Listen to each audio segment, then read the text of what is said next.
Hello friends, welcome back to our channel. Friends, ఈ వీడియోలో మనం కేంద్ర బడ్జెట్ 2024-25కి సంబంధించి ముఖ్యమైనటువంటి ప్రశ్నలు, వాటికి సంబంధించిన వివరణ అయితే చూడబోతున్నాం. చాలామంది అభ్యర్థులు దీనికి సంబంధించి వీడియో చేయమని చెప్పేసి అడగడం జరిగింది.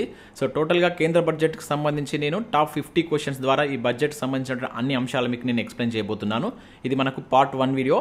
దీనిలో మనకు ఒక 25 క్వశ్చన్స్ అయితే చూద్దాం. నెక్స్ట్ పార్ట్ 2లో మిగతా 25 క్వశ్చన్స్ ద్వారా మీకు బడ్జెట్కి సంబంధించినటువంటి కంప్లీట్ అంశాలు అయితే ఎక్స్ప్లెయిన్ చేయడం జరుగుతుంది. సో వీడియో చూస్తున్న ప్రతి ఒక్కరు కంపల్సరీ లైక్ చేయండి. మీకు యూజ్ అయ్యేటువంటి ప్రతి ఇన్ఫర్మేషన్ ఫ్రీగా మన ఛానల్ ద్వారా అయితే ప్రొవైడ్ చేస్తున్నాం. మీ నుంచి సపోర్ట్ ఉండాలి. ప్రతి ఒక్కరు లైక్ చేయండి. ఈ వీడియోకి అయితే నేను 3000 లైక్స్ ఎక్స్పెక్ట్ చేస్తున్నాను. ఇది ఎవరికైతే యూజ్ ఉంటుందో వారికి షేర్ చేయండి. అదేవిధంగా సబ్స్క్రైబ్ చేసుకొని చూడండి. రెగ్యులర్గా మీకు జాబ్ అప్డేట్స్ అంతాయి. మన ఛానల్కి సంబంధించిన టెలిగ్రామ్ గ్రూప్లో కూడా జాయిన్ కాండి. దాంట్లో కూడా రెగ్యులర్గా జాబ్ అప్డేట్ షేర్ చేస్తున్నాను. మీకు చాలా యూజ్ ఉంటుంది. ఆ గ్రూప్లో కంపల్సరీ జాయిన్ కాండి. సో రాబోయేటువంటి అన్ని పోటీ పరీక్షలకి యూజ్ అయ్యేటువంటి కంటెంట్ అయితే మన ఛానల్లో ఉంది. మీరు ఒకసారి ప్లేలిస్ట్కి అయితే వెళ్ళినట్లయితే ఇక్కడ మీకు కరెంట్ అఫైర్స్ సంబంధించి ప్రతి మంత్కి సంబంధించిన వీడియోస్ అయితే మనం అప్లోడ్ చేస్తున్నాం. అదేవిధంగా ఎకానమీకి సంబంధించి కావచ్చు, సొసైటీకి సంబంధించి అండ్ గ్రూప్ 2కు సంబంధించి కావచ్చు, ఇంకా అదర్ ఎగ్జామ్స్ సంబంధించినటువంటి సబ్జెక్టులకు సంబంధించి కూడా మనం ఇక్కడ వీడియోస్ అయితే అప్లోడ్ చేయడం జరిగింది. గ్రూప్ 2, గ్రూప్ 3కి సంబంధించినటువంటి ముఖ్యమైన సబ్జెక్టులకు సంబంధించిన వీడియోస్ కూడా అప్లోడ్ చేస్తాం. ఒకసారి మీరు ప్లేలిస్ట్కి వెళ్ళి చూడండి. నచ్చినట్లయితే ఫాలో కండి. సో దీనిలో మనం ముఖ్యంగా కేంద్ర బడ్జెట్కి సంబంధించినటువంటి అంశాలపైన ముఖ్యమైన ప్రశ్నలు, వాటికి సంబంధించిన వివరణ అయితే చూద్దాం. ఫ్రెండ్స్, వీడియోలో మనం మొదటి క్వశ్చన్ కనుక చూసినట్లయితే బడ్జెట్కు సంబంధించి క్రింది వాటిలో సరి అయినవి గుర్తించండి అని చెప్పేసి అంటున్నాడు. సో ఇక్కడ మనకు 4 స్టేట్మెంట్స్ ఉన్నాయి. దీంట్లో ఏవి సరి అయినవో గుర్తించండి. ప్రతి క్వశ్చన్కి సంబంధించి మీరు వీడియోను పాజ్ చేసుకుని దానికి ఓన్గా ఆన్సర్ చేసేయడానికి ప్రయత్నం చేయండి. తర్వాత నా ఎక్స్ప్లెనేషన్ వినండి. నేను ప్రతిదీ క్లియర్గా ఎక్స్ప్లెయిన్ చేయడం అయితే జరుగుతుంది. సో మొదటి ఒక 7 to 8 క్వశ్చన్స్ నేను బడ్జెట్కి సంబంధించినటువంటి బేసిక్ అంశాలపైన తీసుకున్నాను. అంటే కంటెంట్ పైన క్వశ్చన్ తీసుకోవడం జరిగింది. మనకు group 2, Telangana group 2 or group 3కి సంబంధించి చూసినట్లయితే మనకు ఇండియన్ ఎకానమీలో మనకు ప్రభుత్వ విత్తం బడ్జెట్ అని చెప్పేసి ఒక చాప్టర్ ఉంది. అక్కడ నుంచి దాదాపుగా 8 to 10 క్వశ్చన్స్ పడతాయి. సో ఆ బేసిక్ లెవెల్ దానిపైన నుంచి కూడా మనకు క్వశ్చన్స్ రావడానికి ఛాన్స్ ఉంటుంది కనుక నేను ఒక 7 to 8 క్వశ్చన్స్ తీసుకున్నాను. ఇక్కడ నుంచి మీకు మినిమం 2 క్వశ్చన్స్ మనకు ఎకానమీ సబ్జెక్ట్ పరంగా అడగడానికి అయితే ఛాన్స్ ఉంటుంది. తర్వాత నేను బడ్జెట్ సంబంధించిన అంశాలపైన క్వశ్చన్స్ అయితే తీసుకోవడం జరిగింది. సో దీనికోసం నేను చాలా వర్క్ చేశాను. దాదాపు ఒక 3-4 డేస్ బడ్జెట్ను క్లియర్గా చదివి దానిలో మనకు ఎటువంటి క్వశ్చన్స్ ఇవ్వడానికి ఛాన్స్ ఉంటుంది అని చెప్పేసి చూసిన తర్వాత ఈ క్వశ్చన్స్ ఫ్రేమ్ చేయడం జరిగింది. అండ్ గత ప్రశ్నలు కూడా నేను చెక్ చేశాను. సో వాటి ఆధారంగానే ఈ ప్రశ్నలు మీకు నేను అందించడం జరుగుతుంది. సో మీ నుంచి సపోర్ట్ ఉండాలి. జస్ట్ ఒక సింగిల్ లైక్ ఇవ్వండి. మీరు లైక్ చేసినట్లయితే చాలా నాకు ఎంకరేజింగ్గా ఉంటుంది. సో దీని తర్వాత నెక్స్ట్ మీకు ఇంకా సర్వేకి సంబంధించి కావచ్చు, తెలంగాణ బడ్జెట్కి సంబంధించి కూడా మీకు వీడియోస్ కావాలనుకుంటే ఖచ్చితంగా లైక్ చేసి కింద ఎస్ అని కామెంట్ చేసినట్లయితే నేను తెలంగాణ బడ్జెట్ సంబంధించి కావచ్చు, తెలంగాణ సర్వే కావచ్చు అండ్ ఇండియన్ సర్వేకి సంబంధించినటువంటి కంప్లీట్ వీడియోస్ యూట్యూబ్లో మీకు ఫ్రీగా అందించడం జరుగుతుంది. సో మీ సపోర్ట్ ఉండాలి. జస్ట్ ఒక లైక్ చేసి ఒక 5 వాట్సాప్ గ్రూప్లకు దీన్ని షేర్ చేసేటువంటి ప్రయత్నం చేయండి. సో ఇక్కడ మనం ఫస్ట్ పాయింట్ చూద్దాం. ఇక్కడ ఏమంటున్నాడు, బడ్జెట్ అనేటువంటి పదం రాజ్యాంగంలో ఎక్కడ ప్రస్తావించలేదు అని చెప్పేసి అంటున్నాడు. సెకండ్ పాయింట్ చూసినట్టయితే రాజ్యాంగంలో ఆర్టికల్ 112లో వార్షిక ఆర్థిక ప్రకటన, యాన్యువల్ ఫినాన్షియల్ స్టేట్మెంట్ అని చెప్పేసి ఉంది అంటున్నాడు. అండ్ బడ్జెట్ ఒక ఆర్థిక బిల్లు కనుక దీనిని పార్లమెంటులో ఏ సభలోనైనా ప్రవేశపెట్టవచ్చు అని చెప్పేసి అంటున్నాడు. అండ్ ఫోర్త్ పాయింట్ చూసినట్లయితే బడ్జెట్ అనగా రాబోయేటువంటి ఆదాయం, చేయబోయేటువంటి వ్యయాలకు సంబంధించినటువంటి లిఖితపూర్వక కోశ నివేదిక అంటున్నాడు. సో దీనిలో మనం సరి అనేవి గుర్తించవలసి ఉంటుంది. నేను ప్రతి వర్డ్ను మీకు క్లియర్గా ఎక్స్ప్లెయిన్ చేస్తాను. చాలామందికి ఎకానమీకి సంబంధించి టర్మినాలజీ పైన పెద్దగా గ్రిప్ ఉండదు. నేను ఇక్కడ మీకు బేసిక్స్ కూడా ఎక్స్ప్లెయిన్ చేస్తూ మీకు ఆన్సర్ చెప్పడం జరుగుతుంది. కొంచెం టైం పడుతుంది కావచ్చు, ఓపిక్గా వినటువంటి ప్రయత్నం చేయండి. ఎందుకంటే మీకు దీనికి సంబంధించిన బేసిక్స్ తెలిసినట్లయితే మీకు ఈజీగా అర్థమవుతుంది. అందుకని నేను బేసిక్స్ కూడా చెప్పేటువంటి ప్రయత్నం చేస్తాను. కొంచెం ఓపిక్గా వినండి. సో ఫస్ట్ ఏమన్నాడు, ఇక్కడ బడ్జెట్ అనేటువంటి పదం రాజ్యాంగంలో ఎక్కడ ప్రస్తావించలేదు అని చెప్పేసి అంటున్నాడు. సో ఇది మనకు కరెక్ట్ అవుతుంది. జనరల్గా మనకి ఈ బడ్జెట్ అనేటువంటి పదం రాజ్యాంగంలో మనకు డైరెక్ట్గా ఇదే పదం అనేది ఎక్కడ కనబడదు. సో ఇది జనరల్గా ఎట్లా ఉంటుందంటే ఆర్టికల్ 112 ఉంటుంది. ఇక్కడ సెకండ్ పాయింట్ అదే మనకు ఆర్టికల్ 112లో వార్షిక ఆర్థిక ప్రకటన అంటే ఇంగ్లీష్లో చూసినట్టయితే మనకు యాన్యువల్ ఫినాన్షియల్ స్టేట్మెంట్ అనేటువంటి దాని రూపంలో ఉంటుంది. సో దీనిలోనే మనకు బడ్జెట్కి సంబంధించినటువంటి అంశాల యొక్క ప్రస్తావన ఉంటుంది. ఇది మనకు ప్రీవియస్లో చాలాసార్లు అడిగిండు. డైరెక్ట్గా ఆర్టికల్ అడిగిండు. బడ్జెట్ గురించి మనం రాజ్యాంగంలో ఏ ఆర్టికల్లో చూస్తామని చెప్పేసి అడిగిండు అనమాట. ఇది డైరెక్ట్ బిట్ అడిగిండు, గుర్తుంచుకోండి. అండ్ ఇది కూడా మనం కన్ఫ్యూజన్ చేసేటువంటి స్టేట్మెంట్ అనమాట. డైరెక్ట్ ఒక్కొక్కసారి ఏమిస్తారంటే బడ్జెట్ అనేటువంటి పదం రాజ్యాంగంలో 112లో ఉందని చెప్పేసి అంటారు, ఆర్టికల్ 112లో ఉందని చెప్పేసి అంటారు. ఆ పదం లేదు. సో దానికి సంబంధించినటువంటి ఆ అంశాలు అనేటువంటి మనకు యాన్యువల్ ఫినాన్షియల్ స్టేట్మెంట్ రూపంలో ఉన్నాయన్నమాట. సో ఇక్కడ దీనికి సంబంధించి మీరు జాగ్రత్తగా అర్థం చేసుకోవాల్సి ఉంటుంది. యాక్చువల్గా మనకి బడ్జెట్ అనేటువంటి పదం ఇంగ్లీష్ లాంగ్వేజ్ పదం అనమాట. సో ఇది మనకు దేని నుంచి వచ్చింది, బొగోట్ అనేటువంటి ఒక ఫ్రెంచ్ పదం నుంచి రావడం జరిగింది అనమాట. బొగోట్. సో ఈ పదం నుంచి వచ్చింది. ఈ ఫ్రెంచ్ పదం నుంచి దీన్ని తీసుకున్నారు. సో ఫ్రెంచ్లో దీని యొక్క మీనింగ్ ఏంటంటే మనకు స్మాల్ లెదర్ పర్స్ అని చెప్పేసి అంటాం కదా, పౌచ్. అంటే చిన్న తోలు సంచి అని చెప్పేసి మీనింగ్ వస్తుంది అనమాట. సో అక్కడ నుంచి ఈ పదాన్ని తీసుకోవడం జరిగింది. సో ఇది మనకు ఒకవేళ బేసిక్ లెవెల్లో ఒకసారి క్వశ్చన్ అడిగింది. సో బడ్జెట్ అనేటానికి మనకు ఫ్రెంచ్లో బొగోట్ అని చెప్పేసి అంటాం. అంటే బొగోట్ ఇచ్చేసింది అనమాట. ఇచ్చేసి ఇది ఏ భాషా పదం అని చెప్పేసి అడిగింది అనమాట, ఫ్రెంచ్.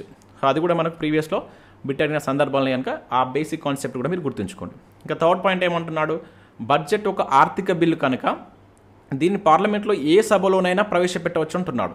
సో ఇది మనకు మిస్టేక్ ఇచ్చాడు. ఇది మనకు ప్రీవియస్లో చాలాసార్లు అడిగిన బిట్.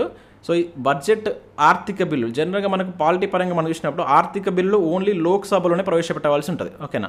సో ఇక్కడ ఏ సభలోనైనా ప్రవేశపెట్టవచ్చు అన్నాడు కనుక ఇది మనకు తప్పు అవుతుంది. గుర్తుంచుకోండి, ఆర్థిక బిల్లులు ఎప్పుడు కానీ లోక్సభలోనే ప్రవేశపెడతారు. ఓకేనా. లోక్సభలో ప్రవేశపెట్టిన తర్వాత దీన్ని మళ్ళీ రాజ్యసభలకు ప్రవేశపెట్టడం జరుగుతుంది. రాజ్యసభకు సంబంధించి దీనిపైన ఓటు వేసేటువంటి అధికారం రాజ్యసభకు ఉండదు.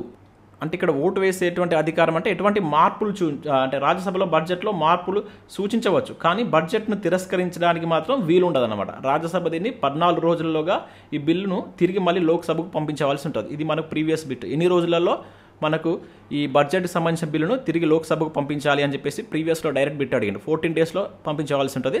సో జస్ట్ ఏమైనా మార్పులు సూచించవచ్చు, కానీ దానిపైన దాన్ని తిరస్కరించడం కావచ్చు, దానిపైన ఓటు వేసే అధికారం దేనికి ఉండదు, రాజ్యసభకు ఉండదు. ఇది మోస్ట్ ఇంపార్టెంట్ బిట్ అండి, ప్రీవియస్లో చాలాసార్లు అడిగిన గుర్తుంచుకోండి. ఓకేనా, పాలిటీ పరంగా ఇది తప్పు. ఇక నెక్స్ట్ ఏమంటున్నాడు, బడ్జెట్ అనగా రాబోయేటువంటి ఆదాయం చేయబోయేటువంటి వ్యయాలకు సంబంధించినటువంటి లిఖితపూర్వక క్వశ్చన్. మీకు తెలిసినటువంటి ఆదాయ వ్యయాలకు సంబంధించి మనం బడ్జెట్కి సంబంధించి చూస్తాం. ఇది మీకు జనరల్గా మనం చాలాసార్లు చూసేటువంటి బిట్. అంటే మనం ఎంత వస్తుంది, దాన్ని ఎంత ఖర్చు చేస్తున్నాం అనేటువంటి దాన్ని ఒక లిఖితపూర్వకంగా ఇచ్చేటువంటి ఒక కోశ నివేదిక, దాన్ని మనం ద్రవ్య నివేదిక అని చెప్పేసి ఇట్లా పలు రకాలతోటి పిలవడం జరుగుతుంది. అంటే ఇక్కడ మనకు 1, 2, 4 అనేటువంటి కరెక్ట్ 3 లేకుండా చూసుకోవాలి ఇక్కడ. సో 3 లేకుండా ఇందులో మనకి ఇందులో 3 ఉంది అనుకు ఇది కాదు, దీనిలో కూడా 3 ఉంది. సో ఒక్కటి మీకు ఇక్కడ తెలిసినట్లయితే ఈజీగా ఆన్సర్ చేయవచ్చు. సో ఆప్షన్ బి అనేది దీనికి సంబంధించి మనకు కరెక్ట్ ఆన్సర్ అవుతుంది. సో ఇట్లా నేను ప్రతి పాయింట్ని మీకు క్లియర్గా ఎక్స్ప్లెయిన్ చేస్తాను. అంటే ఎవరికైనా ఫస్ట్ టైం వింటున్నా కూడా మీకు అర్థమయ్యే విధంగా నేను ఈ ప్రశ్నలను మీకు బడ్జెట్కి లింక్ చేస్తూ చెప్పడం జరుగుతుంది. కొంచెం ఓపిక్గా మీరు వినేటువంటి ప్రయత్నం చేయండి. సో నెక్స్ట్ ఇక్కడ మనం సెకండ్ క్వశ్చన్ కనుక చూసినట్లయితే, క్రింది వాటిలో తప్పుగా ఉన్నది గుర్తించండి అని చెప్పేసి అంటున్నాడు. సో ఇక్కడ మనకు 4 స్టేట్మెంట్స్లో ఒకటి తప్పుగా ఉంది, అదేంటో గుర్తించండి. మనం 1 by 1 ఫస్ట్ నుంచే చూసుకుంటూ వెళ్దాం. ఇక్కడ ఏమంటున్నాడు, భారత్కు సంబంధించినటువంటి మొట్టమొదటి బడ్జెట్ను 1860లో ప్రవేశపెట్టారు. ఇది కేవలం బెంగాల్ ప్రాంతానికి మాత్రమే వర్తించే విధంగా ఉంది అని చెప్పేసి అంటున్నాడు. ఎస్, ఇది మనకు కరెక్టే. సో మొట్టమొదటి బడ్జెట్ వచ్చేసి మనకు 1860లో ప్రవేశపెట్టడం జరిగింది. 1860 ఏప్రిల్ 17న దీన్ని ప్రవేశపెట్టారు. అయితే ఇది ఓన్లీ ఏ ప్రాంతానికి, బెంగాల్ ప్రాంతానికి. అప్పుడు మనకు బెంగాల్కు ఎవరైతే వైస్రాయ్గా ఉన్నారో సో అతను దీన్ని ప్రవేశపెట్టడం జరిగింది. తర్వాత భారత ప్రభుత్వానికి సంబంధించి మొట్టమొదటి బడ్జెట్ అనేది మనకు ఫుల్ ఫ్లెజ్డ్గా 1869లో తీసుకొస్తారు. సో ఇది ఎవరు ప్రవేశపెడతారంటే సర్ జేమ్స్ విల్సన్. ఇది మనకు ప్రీవియస్ బిట్ అడిగిందండి, ఎవరు మొట్టమొదటి బడ్జెట్ని ప్రవేశపెట్టారని చెప్పేసి. సర్ జేమ్స్ విల్సన్ అనేటువంటి పర్సన్ దీన్ని ప్రవేశపెట్టడం జరుగుతుంది. చాలా ఇంపార్టెంట్, ఈ పేరు గుర్తుంచుకోండి. ఎవరు ప్రవేశపెట్టారనేది మనకు ప్రీవియస్లో డైరెక్ట్ బిట్ అనమాట. సో ఈ ఫస్ట్ది మనకు కరెక్ట్ అవుతుంది. ఇక నెక్స్ట్ ఇక్కడ చూసినట్లయితే, స్వాతంత్రానంతరం మొదటి భారత బడ్జెట్ను ఆర్థిక మంత్రి జాన్ మతాయ్ 1947 నవంబర్లో ప్రవేశపెట్టాడని చెప్పేసి అంటున్నాడు. ఇక్కడ స్వాతంత్రానంతరం మొదటి భారత బడ్జెట్ను ఎవరంటున్నారు ఇక్కడ, జాన్ మతాయ్ అని చెప్పేసి అంటున్నాడు. దీన్ని మనం కరెక్ట్గా చదవకపోతే మిస్టేక్ చేసేటువంటి ఛాన్స్ ఉంటుంది. ఓకేనా, ఇది తప్పుగా ఇవ్వడం జరిగింది. జనరల్గా మనకు స్వాతంత్ర అనంతరం అంటే 1947 నవంబర్లో ప్రవేశపెట్టిన ఒక బడ్జెట్ ఉంటుంది. దాని తర్వాత మనకు గణతంత్ర దినోత్సవం అంటే మనకి ఏదైతే రాజ్యాంగం అమల్లోకి వచ్చిన తర్వాత 1950లో ఓకేనా ఫిబ్రవరి 28లో ఒక బడ్జెట్ ప్రవేశపెడతారు. ఓకేనా, ఇది వచ్చేసి మనకి ఎవరంటే జాన్ మతాయ్ ప్రవేశపెడతారు. ఓకేనా, మరి దీన్ని ఎవరు ప్రవేశపెట్టారు స్వాతంత్రానంతరం మనకు మొట్టమొదటి బడ్జెట్ అంటే మనకు షణ్ముఖం శెట్టి. ఓకేనా, చాలా ఇంపార్టెంట్, ఇది కూడా మనకు చాలాసార్లు అడిగిండు. ఈ షణ్ముఖం శెట్టి అనేటువంటి పర్సన్ మనకు 1947 నవంబర్లో ప్రవేశపెట్టాడు. అదే మనకు క్వశ్చన్ ఇంకొక రకంగా అడగవచ్చు, గణతంత్ర భారత్లో మొట్టమొదటి బడ్జెట్ ఎవరు ప్రవేశపెట్టారు అంటే అప్పుడు మనం జాన్ మతాయ్ అని చెప్పాల్సి ఉంటుంది. ఓకేనా, అంటే రాజ్యాంగం అమల్లోకి వచ్చిన తర్వాత మనకు 1956 జనవరి 26న రాజ్యాంగం అమల్లోకి వచ్చిన తర్వాత జాన్ మతాయ్, అండ్ స్వాతంత్రం వచ్చిన తర్వాత మనకు అప్పుడు తాత్కాలిక ప్రభుత్వం ఉంటుంది కదా, ఆ టైంలో మనకు కేకే షణ్ముఖం శెట్టి గారు బడ్జెట్ను ప్రవేశపెడతారు. సో ఇది మీకు గుర్తుండాలని చెప్పేసి ఇక్కడ మిస్టేక్ చేయడం జరిగింది. ఇది ప్రీవియస్ బిట్ కూడా. ఇక భారతదేశంలో బడ్జెట్ ఆర్థిక మంత్రిత్వ శాఖ తయారు చేసిందని చెప్పేసి అంటున్నాడు. ఎస్, ఇది కరెక్టే. అంటే దానిలో మనం ఇంకా స్పెసిఫిక్గా చూసినట్లయితే ఆర్థిక మంత్రిత్వ శాఖలో ఎవరు దీన్ని తయారు చేస్తారని చెప్పేసి కూడా అట్లా కూడా మనకు బిట్ అడగవచ్చు. సో దానిలో మనకు డిపార్ట్మెంట్ ఆఫ్ ఎకనామిక్ అఫేర్ అనేటువంటి వాళ్ళు ఈ బడ్జెట్ని తయారు చేయడం జరుగుతుంది. సో మనకి ఇంకొంచెం డెప్త్గా అడిగితే ఆర్థిక శాఖలో భాగమైనటువంటి డిపార్ట్మెంట్ ఆఫ్ ఎకనామిక్ ఎఫ్ఐఆర్ అయినటువంటి వాళ్ళు ఈ బడ్జెట్ను తయారు చేస్తారన్నమాట. ఇది మనకు ప్రీవియస్లో కూడా అడిగండి, గుర్తుంచుకోండి. ఇక ప్రపంచంలో మొట్టమొదటి బడ్జెట్ ఫ్రాన్స్ దేశం ప్రవేశపెట్టింది అని చెప్పేసి అంటున్నాడు. ఎస్, ఇది కూడా కరెక్టే. మనకు ఫస్ట్ది అంటే వరల్డ్ వైడ్ చూసినప్పుడు 1773లో మొట్టమొదటిసారిగా మనకు బడ్జెట్ ప్రవేశపెట్టిన దేశం ఏంటంటే ఇది ఫ్రాన్స్. సో ఈ రకంగా మనకు క్వశ్చన్ ఎట్లయినా అడగవచ్చు. ఇక్కడ మీకు ప్రతిదీ క్లియర్గా ఎక్స్ప్లెయిన్ చేయడం జరిగింది. అంటే ఇవి మనకు బడ్జెట్ సంబంధించినటువంటి జీకే పరంగా అడిగేటువంటి క్వశ్చన్స్ అన్నమాట. సో ప్రతిదీ గుర్తుంచుకోండి.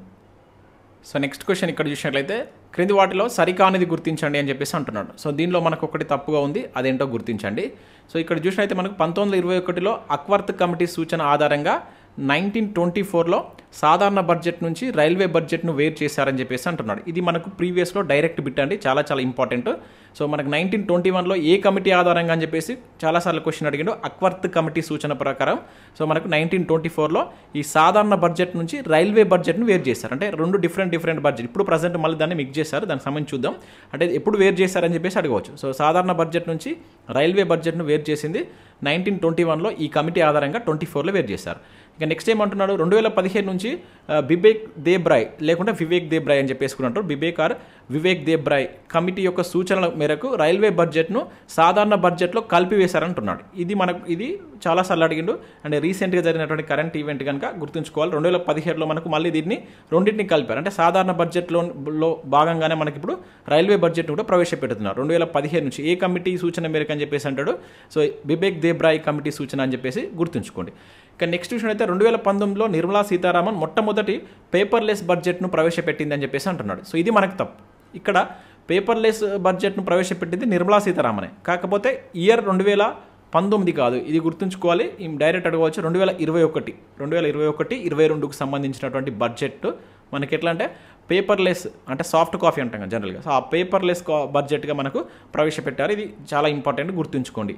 అండ్ 2015 నుంచి బడ్జెట్ ప్రతి ఆర్థిక సంవత్సరం ఫిబ్రవరి మొదటి రోజున ప్రవేశపెడుతున్నారని చెప్పేసి అంటున్నాడు. ఎస్, ఇది కూడా కరెక్టే. ఇప్పుడు మనకు ఫిబ్రవరి 1న బడ్జెట్ అనేది ప్రవేశపెట్టడం జరుగుతుంది. ఏ రోజున ప్రవేశపెడతారని కూడా అడగవచ్చు. ఫిబ్రవరి 1న. అయితే మనకు అంతకు ముందు ఎలా ఉండేదంటే ఫిబ్రవరి లాస్ట్ డే ఏదైతే ఫిబ్రవరిలో మనకు 28 వస్తే ఆ 29 వస్తే ఆ రోజున బడ్జెట్ ప్రవేశపెట్టేది. కాకపోతే 2015 నుంచి మనకు ఎవరైతే అరుణ్ జైట్లీ ఆర్థిక మంత్రిగా ఉన్నప్పటి నుంచి దీన్ని ఫిబ్రవరి 1న ప్రవేశపెట్టడం జరుగుతుంది అనమాట. ఇది గుర్తుంచుకుంటే ఎవరు ఫస్ట్ ప్రవేశపెట్టినటువంటి ఆర్థిక మంత్రి అని చెప్పేసి కూడా అరుణ్ జైట్లీ. అంటే ఇక్కడ మీరు గుర్తుంచుకోండి. ఇప్పుడు ఇక్కడ దీనిలో మనకు అర్థం చేసుకోవాల్సినటువంటి ఇంపార్టెంట్ అంశాలు ఏంటంటే రైల్వే బడ్జెట్ను మిక్స్ చేసి ప్రవేశపెడుతున్నారు. ఓకేనా. అండ్ అంతకుముందు ఎలా ఉండేదంటే జనరల్గా బడ్జెట్ కంటే ముందు ఏది ప్రవేశపెట్టేవారు, ఆర్థిక సర్వే. ఇప్పుడు కూడా అంతే, ఆర్థిక సర్వే ఒక రోజు ముందు ప్రవేశపెడతారు. దానికంటే ముందు రైల్వే బడ్జెట్ ప్రవేశపెడతారు. అంటే వీటి యొక్క ఆర్డర్ ఎట్లా ఉండేదంటే ఫస్ట్ రైల్వే ఉండేది. అంత 2017 కంటే ముందు చెప్తున్నారు రైల్వే బడ్జెట్, తర్వాత ఆర్థిక సర్వే. ఇది అడుగుతాడు, జాగ్రత్తగా గుర్తుంచుకోండి. తర్వాత బడ్జెట్. సో వీటి యొక్క వరుస క్రమం చూస్తే ఈ రకంగా ఉంటుంది అనమాట. ఓకేనా. ఏది ఫస్ట్ రైల్వే బడ్జెట్ ఉండేది, తర్వాత ఆర్థిక సర్వే, తర్వాత బడ్జెట్. ఇప్పుడు ఈ రైల్వే బడ్జెట్ దీనిలో మనకు కలిపేశారు కనుక ఇప్పుడు ఫస్ట్ ఆర్థిక సర్వే వస్తుంది, తర్వాత బడ్జెట్ అనేది ప్రవేశపెడతారు. ఓకేనా. సో ఇది గుర్తుంచుకోండి. ఇప్పుడు రైల్వే బడ్జెట్ దేనిలో భాగంగా ఉంది, మనకు బడ్జెట్లో భాగంగా ఉందన్న సాధారణ బడ్జెట్లో భాగంగా రైల్వే బడ్జెట్ను ప్రవేశపెట్టడం జరుగుతుంది. సో ఇది దీనికి సంబంధించి ఇక్కడ అది ఎప్పటి నుంచి మనకు వివేక్ దేబ్రాయ్ కమిటీ మేరకు 2015 నుంచి ప్రవేశపెడుతున్నారు. సో అది కూడా మనకు అంతకుముందు ఫిబ్రవరి లాస్ట్ రోజున బడ్జెట్ ప్రవేశపెట్టేది. కాకపోతే 2017 అరుణ్ జైట్లీ ఉన్నప్పటి నుంచి ఫిబ్రవరి 1 నుంచే ఈ బడ్జెట్ను ప్రవేశపెడుతున్నారు అనమాట. సో అది కూడా ఇక్కడ గుర్తుంచుకోవాలి. అంటే ఇక్కడ ఆర్థిక సంవత్సరం అంటే ఏంటి, జనరల్గా ఏప్రిల్ 1 నుంచి మార్చి 31 వరకు మనం ఒక ఆర్థిక సంవత్సరం కింద కన్సిడర్ చేస్తాం. ఇది చాలామంది తెలిసే ఉంటుంది. సో అటువంటివి కూడా మనం ఒక్కొక్కసారి మిస్టేక్ చేసేటువంటి ఛాన్స్ ఉంటే కనుక జాగ్రత్తగా గుర్తుంచుకోవాల్సి ఉంటుంది. సో నెక్స్ట్ క్వశ్చన్ చూసినట్లయితే ఈ క్రింది వాటిలో సరైనవి గుర్తించండి అని చెప్పేసి అంటున్నాడు. ఫస్ట్ ఏమంటున్నాడు ఇక్కడ, భారతదేశంలో బడ్జెట్ ప్రవేశపెట్టిన మొదటి మహిళా ఆర్థిక మంత్రి నిర్మలా సీతారామన్ అని చెప్పేసి అంటున్నాడు. సో ఇది మనకు తప్పు. మొట్టమొదటి మహిళా ఆర్థిక మంత్రి ఎవరు, ఇందిరాగాంధీ గారు. ఓకేనా. సో ఇందిరాగాంధీ గారు ఎట్లా అంటే మనకు ప్రైమ్ మినిస్టర్గా ఉన్నప్పుడు సో అంటే ఆర్థిక మంత్రి బాధ్యత, అదేవిధంగా ప్రధానమంత్రిగా ఉంటూ బడ్జెట్ ప్రవేశపెట్టినటువంటి మొట్టమొదటి మహిళ కింద మనకు రికార్డు సృష్టించడం జరిగింది. గుర్తుంచుకోండి. ఇందిరాగాంధీ గారు ఏ టైంలో 1970లో ఇది. ఓకేనా. సో రెండవ మహిళ ఎవరంటే మనకు నిర్మలా సీతారామన్ గారు. మొట్టమొదటిసారి ఇది 2019లో ప్రవేశపెట్టడం జరిగింది. ఓకేనా. గుర్తుంచుకోండి. మొట్టమొదటి మహిళ అంటే ఇందిరాగాంధీ, అండ్ తర్వాత ఎవరంటే మనకు ఇప్పుడు నిర్మలా సీతారామన్ గారు అనమాట. ఇది మనకు డైరెక్ట్గా అడిగిన సందర్భాలున్నాయి. ఇక నెక్స్ట్ చూసినట్లయితే ఇక్కడ భారత్లో అత్యధిక బడ్జెట్లు ప్రవేశపెట్టినటువంటి ఆర్థిక మంత్రి మొరార్జీ దేశాయ్ అని చెప్పేసి అంటున్నాడు. ఎస్, ఇది కూడా కరెక్టే. మనకు మొత్తం ఎక్కువ బడ్జెట్ అంటే 10 బడ్జెట్లు ప్రవేశపెట్టినటువంటి వ్యక్తి, అంటే వరుసగా కాదు. సో మధ్యలో కొంచెం గ్యాప్ వచ్చింది. అతను ప్రధానమంత్రిగా కాకుండా మనకు ఆర్థిక మంత్రిగా ఉన్నప్పుడు ప్రవేశపెట్టాడు అనమాట. ఇతను ప్రధానమంత్రిగా ఉన్నప్పుడు ఒక్కసారి కూడా బడ్జెట్ ప్రవేశపెట్టలేదు. ఆర్థిక మంత్రి హోదాలోనే 10 సార్లు బడ్జెట్ ప్రవేశపెట్టడం జరిగింది. ఇతని తర్వాత మనకు నెక్స్ట్ అత్యధిక బడ్జెట్లు ప్రవేశపెట్టినటువంటి వ్యక్తి ఎవరంటే చిదంబరం గారు 9 సార్లు పెట్టారు. ఓకేనా, చిదంబరం గారు 9 సార్లు, తర్వాత మనకు మొరార్జీ దేశాయ్ గారు 10 సార్లు. మహిళల పరంగా చూసుకుంటే మనకు ఎవరు, నిర్మలా సీతారామన్ గారు ఇప్పుడు ఐఎస్లో ఉన్నారు. అదే మనకు థర్డ్ పాయింట్ ఇవ్వడం జరిగింది. ఇక్కడ నిర్మలా సీతారామన్ 7 సార్లు బడ్జెట్ ప్రవేశపెట్టారంటున్నాడు. ఎస్, మనకి ఇప్పుడు ప్రవేశపెట్టినటువంటి ఎన్నో బడ్జెట్ ఇది, 7వసారి. ఓకేనా, మనకు లాస్ట్ టైం మనకి ఇది ఓటాన్ అకౌంట్ బడ్జెట్ ప్రవేశపెట్టారుగా, మధ్యంతర బడ్జెట్, అది 6వది అనమాట. సో ఇది 7వ బడ్జెట్. అంటే ఇప్పుడు మహిళల పరంగా అత్యధిక సార్లు బడ్జెట్ ప్రవేశపెట్టినటువంటి ఆర్థిక మహిళా మంత్రి ఎవరని అడిగినట్లయితే మనకు నిర్మలా సీతారామన్ గారు అవుతుంది. అది కూడా వరుసగా పెట్టారన్నమాట. ఇక్కడ 7 బడ్జెట్లు వరుసగా, ఇది మనం గుర్తుంచుకోవాల్సినటువంటి కీ పాయింట్. వరుసగా 7 సార్లు బడ్జెట్ ప్రవేశపెట్టినటువంటి వ్యక్తిగా కూడా నిర్మలా సీతారామన్ గారు రికార్డ్ ఇక్కడ అంటే రికార్డ్ అనేటువంటిది చేయడం జరిగిందనమాట. అది గుర్తుంచుకోండి. ఒకవేళ క్వశ్చన్ ఇక్కడ భారత్లో అత్యధిక బడ్జెట్లు ప్రవేశపెట్టినటువంటి మహిళా ఆర్థిక మంత్రి అని అడిగితే ఆన్సర్ ఏమవుతుంది, అప్పుడు నిర్మలా సీతారామన్ అవుతుంది. అట్లా కూడా మనం క్వశ్చన్ అడగడానికి ఛాన్స్ ఉంటుంది. ఇక నెక్స్ట్ ఏమంటున్నాడు, భారతదేశంలో పదాల ఆధారంగా అతిపెద్ద బడ్జెట్ నిర్మలా సీతారామన్ 2020లో ప్రవేశపెట్టారు అని చెప్పేసి అంటున్నాడు. సో ఇక్కడ కూడా చాలామంది ఈ క్వశ్చన్కు ఆన్సర్ చేసేటువంటి విధానంలో కొంచెం కన్ఫ్యూజ్ అయ్యేటువంటి ఛాన్స్ ఉంటుంది. ఇక్కడ పదాల ఆధారంగా అన్నాడు. పదాల ఆధారంగా అతిపెద్ద బడ్జెట్ను ప్రవేశపెట్టింది మనకు నిర్మలా సీతారామన్ కాదు. ఎవరు, మన్మోహన్ సింగ్ గారు. ఇప్పుడు మనకు ఎల్పిజి రిఫార్మ్స్ ఉన్నాయి కదా 1991లో. సో అప్పుడు మనకు అతిపెద్ద బడ్జెట్ ప్రవేశపెట్టారు, అది పదాల ఆధారంగా. ఇక్కడ మనకు నిర్మలా సీతారామన్ యొక్క రికార్డ్ ఏంటిది, ప్రసంగం.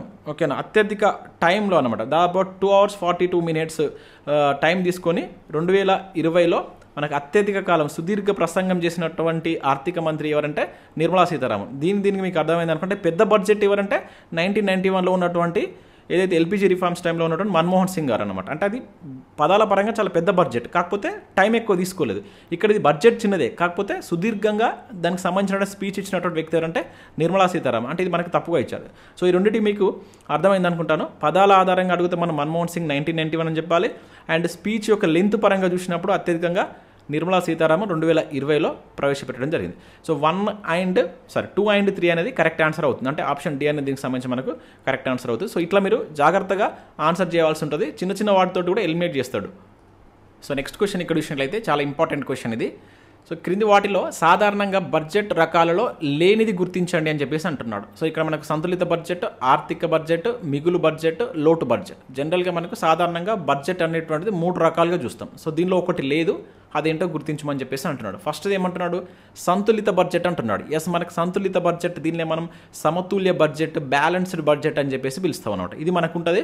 సో దీని యొక్క మీనింగ్ ఏంటి, బడ్జెట్లో మొత్తం రాబడి, ఓకేనా, మొత్తం రాబడి అనేటువంటిది దేనికి ఈక్వల్ ఉండాలి, వ్యయానికి ఈక్వల్ ఉండాలి. అంటే ఇక్కడ మనకి ఏంటిది, ఇక్కడ టోటల్ రిసీప్ట్స్ అనేటువంటిది టోటల్ ఎక్స్పెండిచర్ అయిందనుకోండి, అది మనకు సంతులిత బడ్జెట్. దాన్నే మనం బ్యాలెన్స్డ్ బడ్జెట్ అని చెప్పేసి పిలుస్తాం. ఇంపార్టెంట్, ఇది మనకు డైరెక్ట్గా ఇది క్వశ్చన్ అడిగిన సందర్భాలు ఉన్నాయి. ఇక నెక్స్ట్ది ఆర్థిక బడ్జెట్ అంటున్నాడు. జనరల్గా మనకు ఆర్థిక బడ్జెట్ అనేటువంటిది ఉండదు, ఇదే కరెక్ట్ ఆన్సర్ అవుతుంది. ఆర్థిక బడ్జెట్ అనేటువంటిది మనకు బడ్జెట్ రకాల్లో ఉండదు. ఇక మిగులు బడ్జెట్ అంటున్నాడు. సో ఎప్పుడు మిగులు బడ్జెట్ ఉంటుంది, జనరల్గా మన దగ్గర ఎప్పుడు మిగులుతాయి, మనం ఖర్చు తక్కువ పెట్టుకొని మనకు వచ్చే ఆదాయం ఎక్కువ ఉన్నప్పుడు మిగులు బడ్జెట్ అనేది ఉంటుంది. అంటే ఇక్కడ మనం ఆర్థిక పరిభాషలో చూసినప్పుడు అంటే వ్యయం అనేటువంటి తక్కువగా ఉండాలి. ఇది బడ్జెట్లో మొత్తం రాబడితో పోల్చుకున్నప్పుడు ఈ రాబడి అనేది ఎక్కువ ఉండాలి. అంటే రాబడి అనేటువంటిది గ్రేటర్ దాన్ దేనికి ఉండాలి, టోటల్ ఎక్స్పెండిచర్ ఉండాలి, అంటే వ్యయం ఉండాలన్నమాట. ఇది ఇట్లా అడుగుతారు, ఈ పదాలు కూడా యూజ్ చేస్తారు. అంటే ఇక్కడ ఏంటిది, జనరల్గా టోటల్ రిసీప్ట్స్ అనేటువంటిది మనకి ఎట్లా ఉండాలి, టోటల్ ఎక్స్పెండిచర్కి కంటే ఎక్కువ ఉండాలన్నమాట, తక్కువ ఖర్చు చేసుకోవాలి. సో ఇది మనకేమవుతుంది, మిగులు బడ్జెట్ అని చెప్పేసి పిలుస్తాం. ఓకేనా, దీన్నే మనం జనరల్గా ఏమని పిలుస్తాం, సర్ప్లస్ బడ్జెట్ అని ఇంగ్లీష్లో పిలుస్తాం.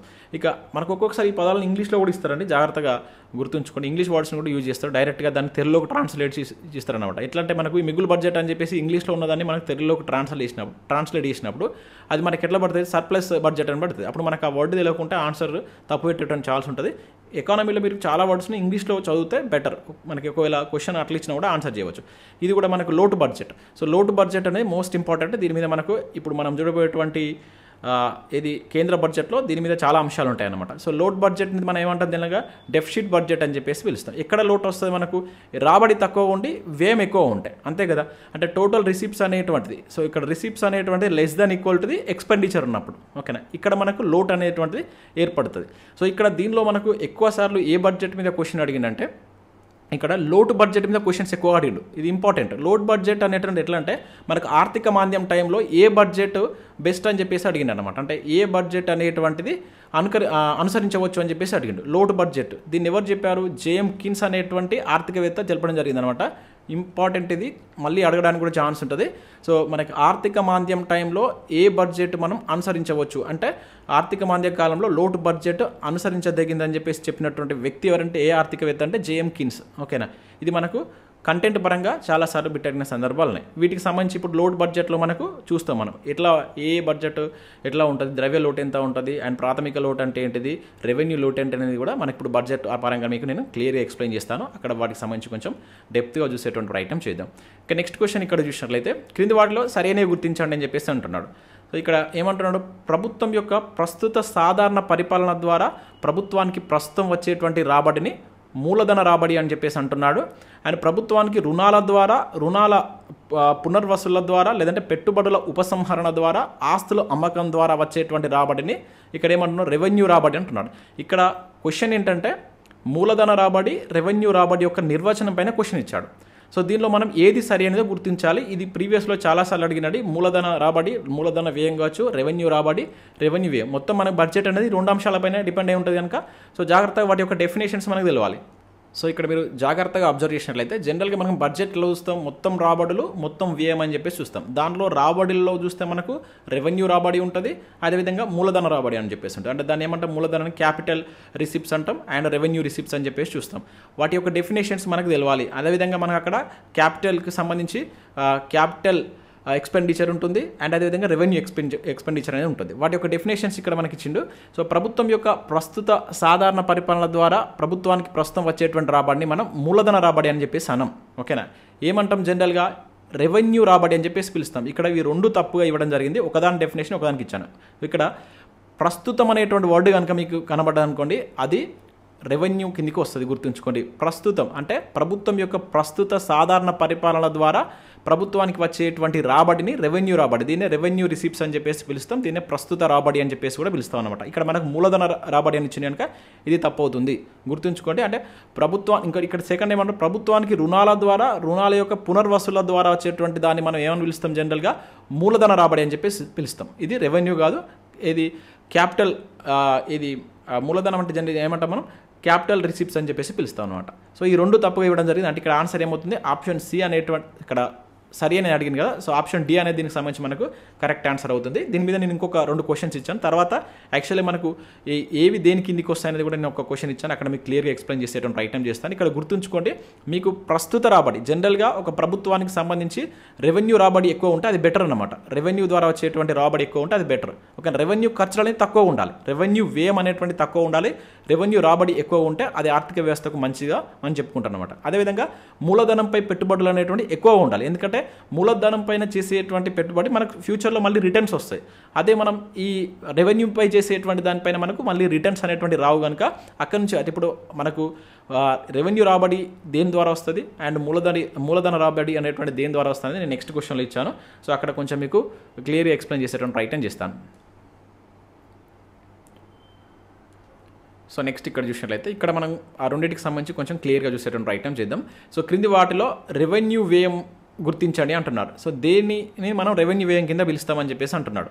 సో ఇక్కడ వడ్డీ చెల్లింపులు, ప్రాజెక్టుల నిర్మాణానికి అయ్యేటువంటి ఖర్చు, సబ్సిడీలు, భూముల కొనుగోలు అండ్ సాంఘిక సేవల వ్యయం, ఉద్యోగుల జీతభత్యాలు అని చెప్పేసి అంటున్నాడు. దీనిలో మనం రెవెన్యూ వ్యయం అని చెప్పేసి అంటే రెవెన్యూ వ్యయం కింద దేన్ని మనం పరిగణలోకి తీసుకుంటాం.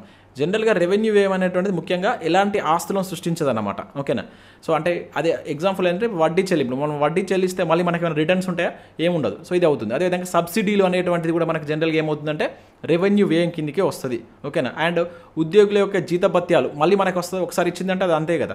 అండ్ అదే కాకుండా మనం జనరల్గా ఏదైనా అంశాలపైన మనకు ఏది సమావేశాలు నిర్వహించడం కావచ్చు అండ్ సాంఘిక సేవల యొక్క వ్యయం, సాంఘిక సేవలకు చేసేటువంటి వ్యయం కూడా మనకు రెవెన్యూ వ్యయం కిందకి వస్తుంది. అంటే రిటర్న్స్ రావన్నమాట. రిటర్న్స్ వస్తే దాన్ని ఏమంటాం, జనరల్గా మూలధన వ్యయం అంటాం. అంటే ఒకసారి దానిపైన మనం ఖర్చు పెట్టింది అనుకోండి, దాన్ని మళ్ళీ మనకు రిటర్న్స్ వస్తే దాన్ని క్యాపిటల్ ఎక్స్పెండిచర్ అంటాం. ఇప్పుడు ఫర్ ఎగ్జాంపుల్ ఒక ప్రాజెక్ట్ నిర్మాణం చేసింది అనుకోండి, ఆ ప్రాజెక్ట్ ద్వారా అక్కడ కొన్ని పంట పొలాలకు వాటర్ అంతాయి, దానివల్ల మనకు అక్కడ మంచి పంట పండుతుంది కనుక రిటర్న్స్ అనేటువంటి ఎక్కువ వస్తాయి. సో అటువంటి వాటిని మనం ఏమనవచ్చు, జనరల్గా క్యాపిటల్ ఎక్స్పెండిచర్ అని చెప్పేసి పిలుస్తాం అనమాట. సో ఇక్కడ మనకు ప్రాజెక్టు నిర్మాణం అనేటువంటిది ఇది క్యాపిటల్ కిందకి వస్తుంది. అదేవిధంగా భూమి కొనుగోలు చూడండి, భూమి కొనుగోలు కూడా మనం క్యాపిటల్ ఎక్స్పెండిచర్ కిందకి వస్తుంది, అంటే మూలధన వ్యయం కిందకి వస్తుంది. ఒకసారి భూమి మనం కొన్నదనుకోండి, తర్వాత దాన్ని మనం ఫ్యూచర్లో అమ్ముకుంటే దాని మీద రిటర్న్స్ ఎక్కువ రావడానికి ఛాన్స్ ఉంటుంది. సో ఇక్కడ మీకు అర్థం చేసుకోవాల్సింది అంటే క్యాపిటల్ అండ్ రెవెన్యూకి సంబంధించిన రెవెన్యూ అనేటువంటి ప్రస్తుతకు సంబంధించి ఉంటుంది, అండ్ క్యాపిటల్ అనేటువంటి దాని మీద మనం ఒకసారి ఇన్వెస్ట్మెంట్ చేసినట్లయితే ఆ మూలధన వ్యయం చేసినట్లయితే తిరిగి మనకు ఫ్యూచర్లో రిటర్న్స్ అనేటువంటి వస్తాయి. అవి ఎట్లా అంటే మనకు పరిశ్రమలు తీసుకున్న ఏదైనా నిర్మాణానికి సంబంధించి ప్రాజెక్టులు కట్టినా కూడా, ఇంకా అదేవిధంగా భూముల కొనుగోలు కావచ్చు, అండ్ కొన్ని ఆస్తులు సృష్టించడం ద్వారా, అంటే ముఖ్యంగా ఆస్తులు సృష్టించింది అనుకోండి దాన్ని మనం క్యాపిటల్ ఎక్స్పెండిచర్ అని చెప్పేసి పిలుస్తాం. ఓకే, ఇవి జాగ్రత్తగా గుర్తుంచుకోండి. ఈ రకంగా మనకు ప్రీవియస్లో చాలాసార్లు బిట్స్ అడిగింది అనమాట, ఏది రెవెన్యూ ఏది క్యాపిటల్ అని చెప్పేసి. సో వీటి మధ్య మీకు డిఫరెన్స్ తెలవాలి. ఇది కంపల్సరీ బిట్ పడుతుంది. ఎకానమీ సబ్జెక్ట్ పరంగా ఇక్కడ నుంచి ఒక బిట్ లేకుండా మనకు పేపరే ఉండదు, 100% వీటిపైన బిట్స్ అడుగుతారు. ఇక నెక్స్ట్ ఇక్కడ చూసినట్లయితే రెవెన్యూ రాబడికి ఈ క్రింది వాటిలో వేటి ద్వారా వస్తుంది, రెవెన్యూ రాబడి అంటున్నాడు ఇక్కడ. ఇంతకుముందు మనం ఒక రెవెన్యూ వ్యయం గురించి చూస్తాం, ఇక్కడ రెవెన్యూ రాబడి గురించి చూద్దాం. లాస్ట్ క్వశ్చన్ మీరు అబ్జర్వ్ చేసినట్టే దీనికి ఉన్న డిఫరెన్స్ ఏంటంటే ఇక్కడ వ్యయం అడిగాను, ఇక్కడ ఏంటిది రెవెన్యూ యొక్క రాబడి. ఓకేనా, మనకు రెవెన్యూ రాబడి అనేటువంటిది ఎట్లా వస్తుంది, ఓకేనా, అంటే ఏంటిది మనకు రిసిప్ట్స్ అన్నమాట. రెవెన్యూ రిసిప్ట్స్ అనేటువంటి వేటి ద్వారా వస్తుంది అంటున్నాడు. కార్పొరేషన్ ట్యాక్స్, జిఎస్టీ, ఆదాయ పన్ను, పైవన్నీ అని చెప్పేసి అంటున్నాడు. ఇక్కడ మనకు రెవెన్యూ రాబడి అనేటువంటిది రెండు రకాలుగా ఉంటుంది, పన్ను రాబడి, పన్నేతర రాబడి అని చెప్పేసి ఉంటుంది. జనరల్గా మనకు వచ్చేటువంటి ఏంటి ట్యాక్సెస్ ద్వారానే కదా.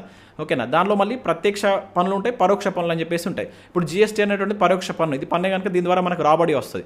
అదేవిధంగా మనకు ఇది కార్పొరేషన్ ట్యాక్స్ అనేటువంటి మీరు చూసినట్లయితే, సో ఇది కూడా ఏంటిది మనకు ఇది ప్రత్యక్ష పన్ను. కార్పొరేషన్ ట్యాక్స్ అనేది పన్నుల్లో ప్రత్యక్ష పన్ను కిందికి వస్తుంది. అండ్ ఆదాయ పన్ను అనేటువంటి కూడా మనకు ఒక ప్రత్యక్ష పన్ను.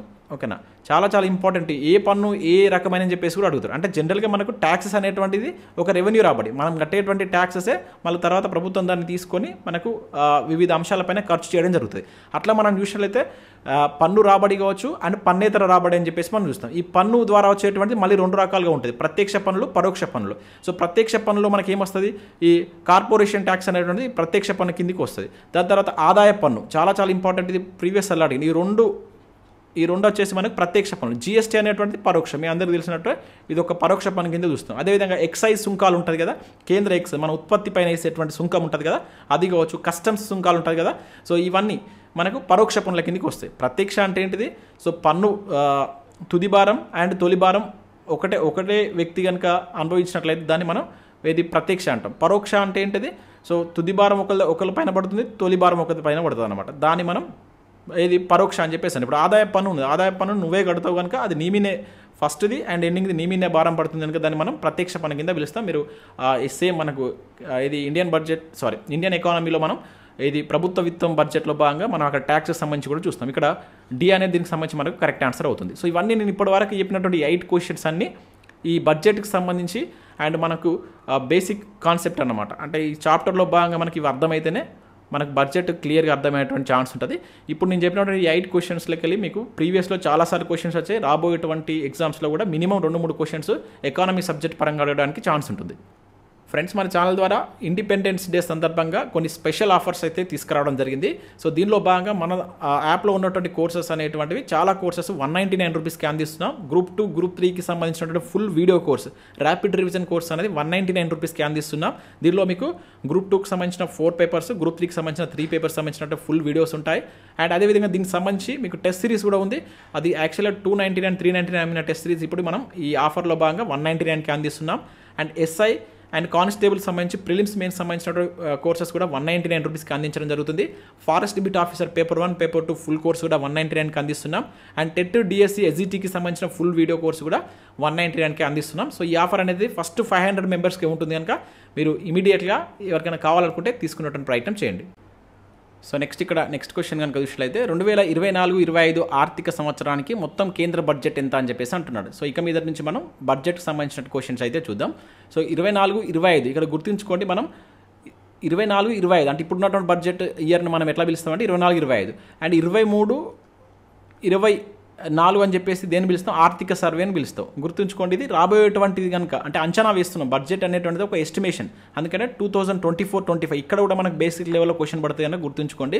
అండ్ ఆర్థిక సర్వే అనేటువంటిది ఆల్రెడీ అయిపోయినటువంటి ఇయర్ అన్నమాట. సో 2023-24 సంబంధించి మనకు అయిపోయినటువంటి ఇయర్స్లో ఎట్లా ఉందని చెప్పేసి దాంట్లో చూస్తాం. యాక్చువల్గా మనకు ఆర్థిక సర్వే ఆధారంగానే బడ్జెట్ అనేది రూపొందించారన్నమాట. ఇది 23-24 ఇప్పుడు ఆర్థిక సర్వే వచ్చింది. అండ్ ఇప్పుడు మనకు ఎస్టిమేటెడ్ బడ్జెట్ అనమాట. ఇది 2024-25 సంబంధించి ఇక్కడ ఇయర్ కూడా గుర్తుంచుకోండి. 20 ఒక్కొక్కసారి మనకి ఇది కూడా బేసిక్ లెవెల్లో క్వశ్చన్ అడగడానికి ఛాన్స్ ఉంటుంది. 24-25 సంబంధించినట్టు మొత్తం కేంద్ర బడ్జెట్ ఎంత అంటున్నాడు ఇక్కడ 48,20,512 కోట్ల, లేదంటే 16,91,312 కోట్ల, అండ్ 31 లక్షల కోట్ల, లేదంటే 11 లక్షల కోట్ల అని చెప్పేసి అంటున్నాడు. ఇంపార్టెంట్ ఇక్కడ ప్రతి దానికి సంబంధించి ఇక్కడ నేను మనకు బడ్జెట్లో ఉన్నటువంటి ముఖ్యమైనటువంటి నెంబర్స్ ఇవి, అందుకని ఒక క్వశ్చన్ రూపంలో ఇచ్చి మీకు ఇక్కడ ఎక్స్ప్లెయిన్ చేద్దామని చెప్పేసి ఇక్కడ ఇవ్వడం జరిగింది. సో ఇప్పుడు మనకు టోటల్గా కేంద్ర బడ్జెట్ ఎంత, ఆప్షన్ ఏ అనేది దీనికి సంబంధించి మనకు కరెక్ట్ ఆన్సర్ అవుతుంది. సో 48,20,512 కోట్లు అనేటువంటిది మనకి ఇప్పుడు ప్రజెంట్ ఉన్నటువంటి టోటల్ బడ్జెట్. సో బడ్జెట్లో మనకి ఎట్లా ఉంటుంది, రెవెన్యూ వసూలు ఉంటుంది, మూలధన వసూలు ఉంటుంది. అందుకని మీకు బిఫోరే దానికి సంబంధించినటువంటి కాన్సెప్ట్స్ ఎక్స్ప్లెయిన్ చేయడం జరిగింది అనమాట. ఓకేనా, అందులో మనకు రెవెన్యూ వసూలు, మూలధన వసూలు ఉంటుంది, తర్వాత మనకు రెవెన్యూ వ్యయం ఉంటుంది అండ్ మూలధన వ్యయం అని చెప్పేసి ఉంటుంది. సో వాటి మొత్తాన్ని మనం ఇక్కడ 48 లక్షల కోట్ల కింద ఈసారి మనకు బడ్జెట్ రూపంలో ప్రవేశపెట్టడం జరిగింది అనమాట.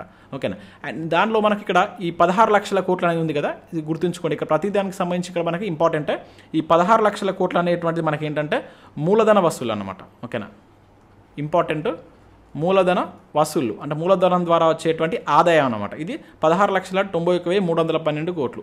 ఓకేనా, గుర్తుంచుకోండి మూలధన వసూళ్ళు. మూలధన వసూలు అంటే ఇక్కడ రుణాల రికవరీ, మీకు ఇంతకుముందు చెప్పాను కదా, రుణాల ద్వారా రికవరీ ద్వారా వస్తాయి అండ్ ఇతర వసూళ్ళు కావచ్చు అండ్ ఇతర అప్పులు, ఇతర లయబిలిటీస్ అంటాం ఇంగ్లీష్లో మనం, వాటి ద్వారా వచ్చేటువంటిది మొత్తం మనం చూసినట్లయితే 16,91,312 కోట్లు. ఇది మూలధన వసూళ్ళు అని చెప్పేసి గుర్తుంచుకోండి.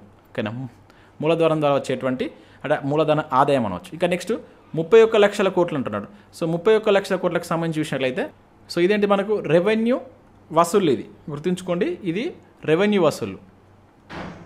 సో రెవెన్యూ వసూల్లో మనకి ఎట్లా ఉంటుంది, సో రెవెన్యూ వసూలు లేదా రెవెన్యూ ఆదాయం అనవచ్చు. దీనిలో మనకు పన్ను రాబడి, పన్నేతర రాబడి అని చెప్పేసి మీకు చెప్పాను. ఏది పన్ను రాబడి కిందికి వస్తుంది, ఏది పన్నేతర రాబడి వస్తుంది, పన్ను రాబడిలో ప్రత్యక్ష పన్నులు, పరోక్ష పన్నులు చెప్పేసి ఒక క్వశ్చన్ చూస్తాం అక్కడ.